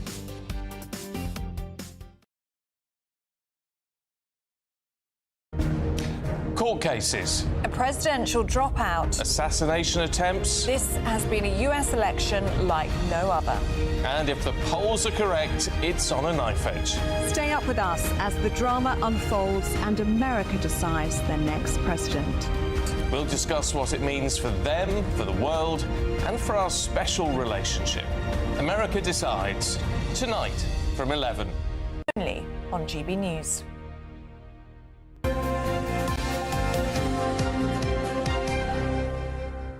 Right, let's cross straight back to Christopher Hope, our political editor, who has news on those new appointments in the Shadow Cabinet. News of a new Shadow Home Secretary, Health and Defence. What can you tell us?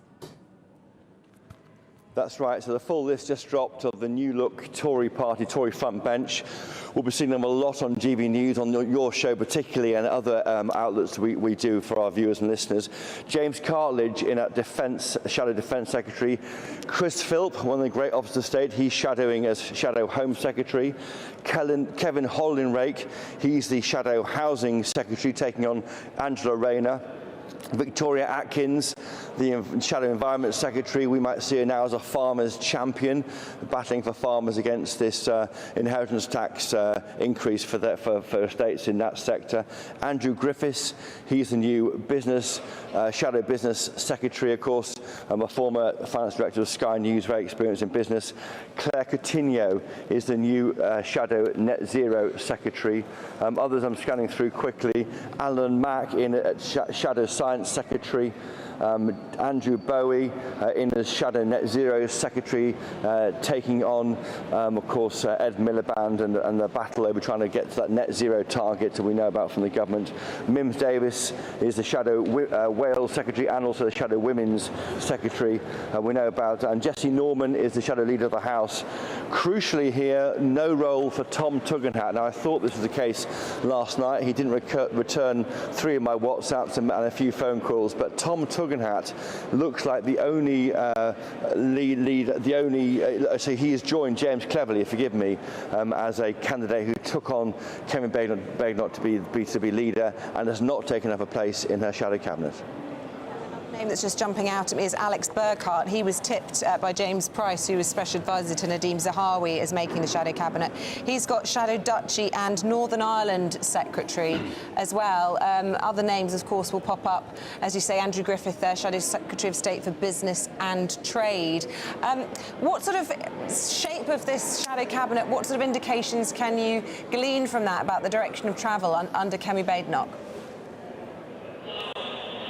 What I need to do, but I can't do it this quickly, is work out who they're all supporting in the leadership campaign. To what extent has Kemi Badenoch used this shadow cabinet shake-up to ensure that she gives jobs to people who backed Robert Jenrick and those who backed James Cleverly, perhaps, and other leadership candidates. That's what's so important, to bring this party together.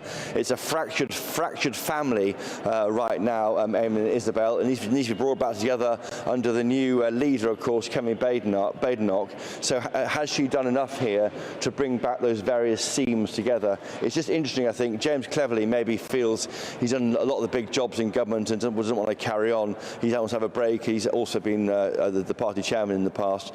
But I think Tom Tugendhat not being part of this team is very interesting. He's somebody who's had one job in government as security minister. Of course, he was chair of the, I think it was one of the, I think maybe Foreign Affairs Select Committee he was chair of back in the day. Yeah. But he was somebody you'd have thought would be part of the future of the party. But why is he not in this group? Yeah. We'll try and find out. OK, well, we'll let you crunch those numbers and have a look through in more detail at that. But for now, thanks very much for Christopher Hope. Thank you. Live there from Westminster to South Africa now. Cape Town and the Prince of Wales has been up early this morning, hiking near Table Mountain with some youth conservation volunteers. Let's go to Cameron Walker.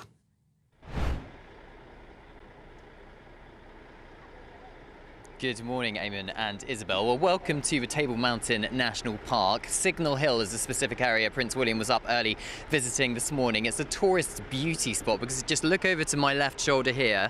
You can where Nelson Mandela was imprisoned for almost 20 years, and swinging round to my other side you can just about also make out Table Mountain, and this whole area is rich in its biodiversity with some very, very rare plants and flowers. And Prince William was here, and animals I should say as well, and Prince William was here earlier on with Robert Irwin, the crocodile hunter's son, as well as a number of youth conservation volunteers. He was spending time with them, hearing how the next generation is protecting this biodiversity. Of course, one of Prince William's aims by being in South Africa is to champion the next generation of conservationists. Of course, he's here for his annual Earthshot Prize, a 10-year plan to try and find solutions to repair the planets. But he's also being used as a global statesman because Prince William is about to arrive, actually, to a meeting with Cyril Ramaphosa, the president of South Africa. It's a high-level meeting described as a follow-up from the 2022 states visit, which happened in London. So Prince William is helping out the UK government alongside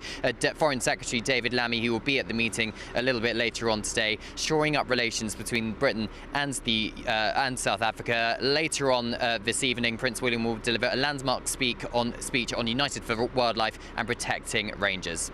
Thank you, Cameron. Appreciate it. What a busy day. And it's going to be a historic 24 hours as well. This time tomorrow, as we come off air, we will probably know who the next president of the United States will be. We'll be live from 6 o'clock with all the action of the morning from the United States. You won't want to miss it.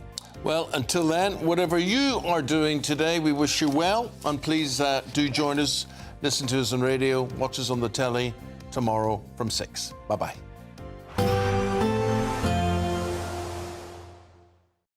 Expect a warm front, moving from the kitchen right through to the rest of the house. Boxed Boilers, sponsors of weather on GB News.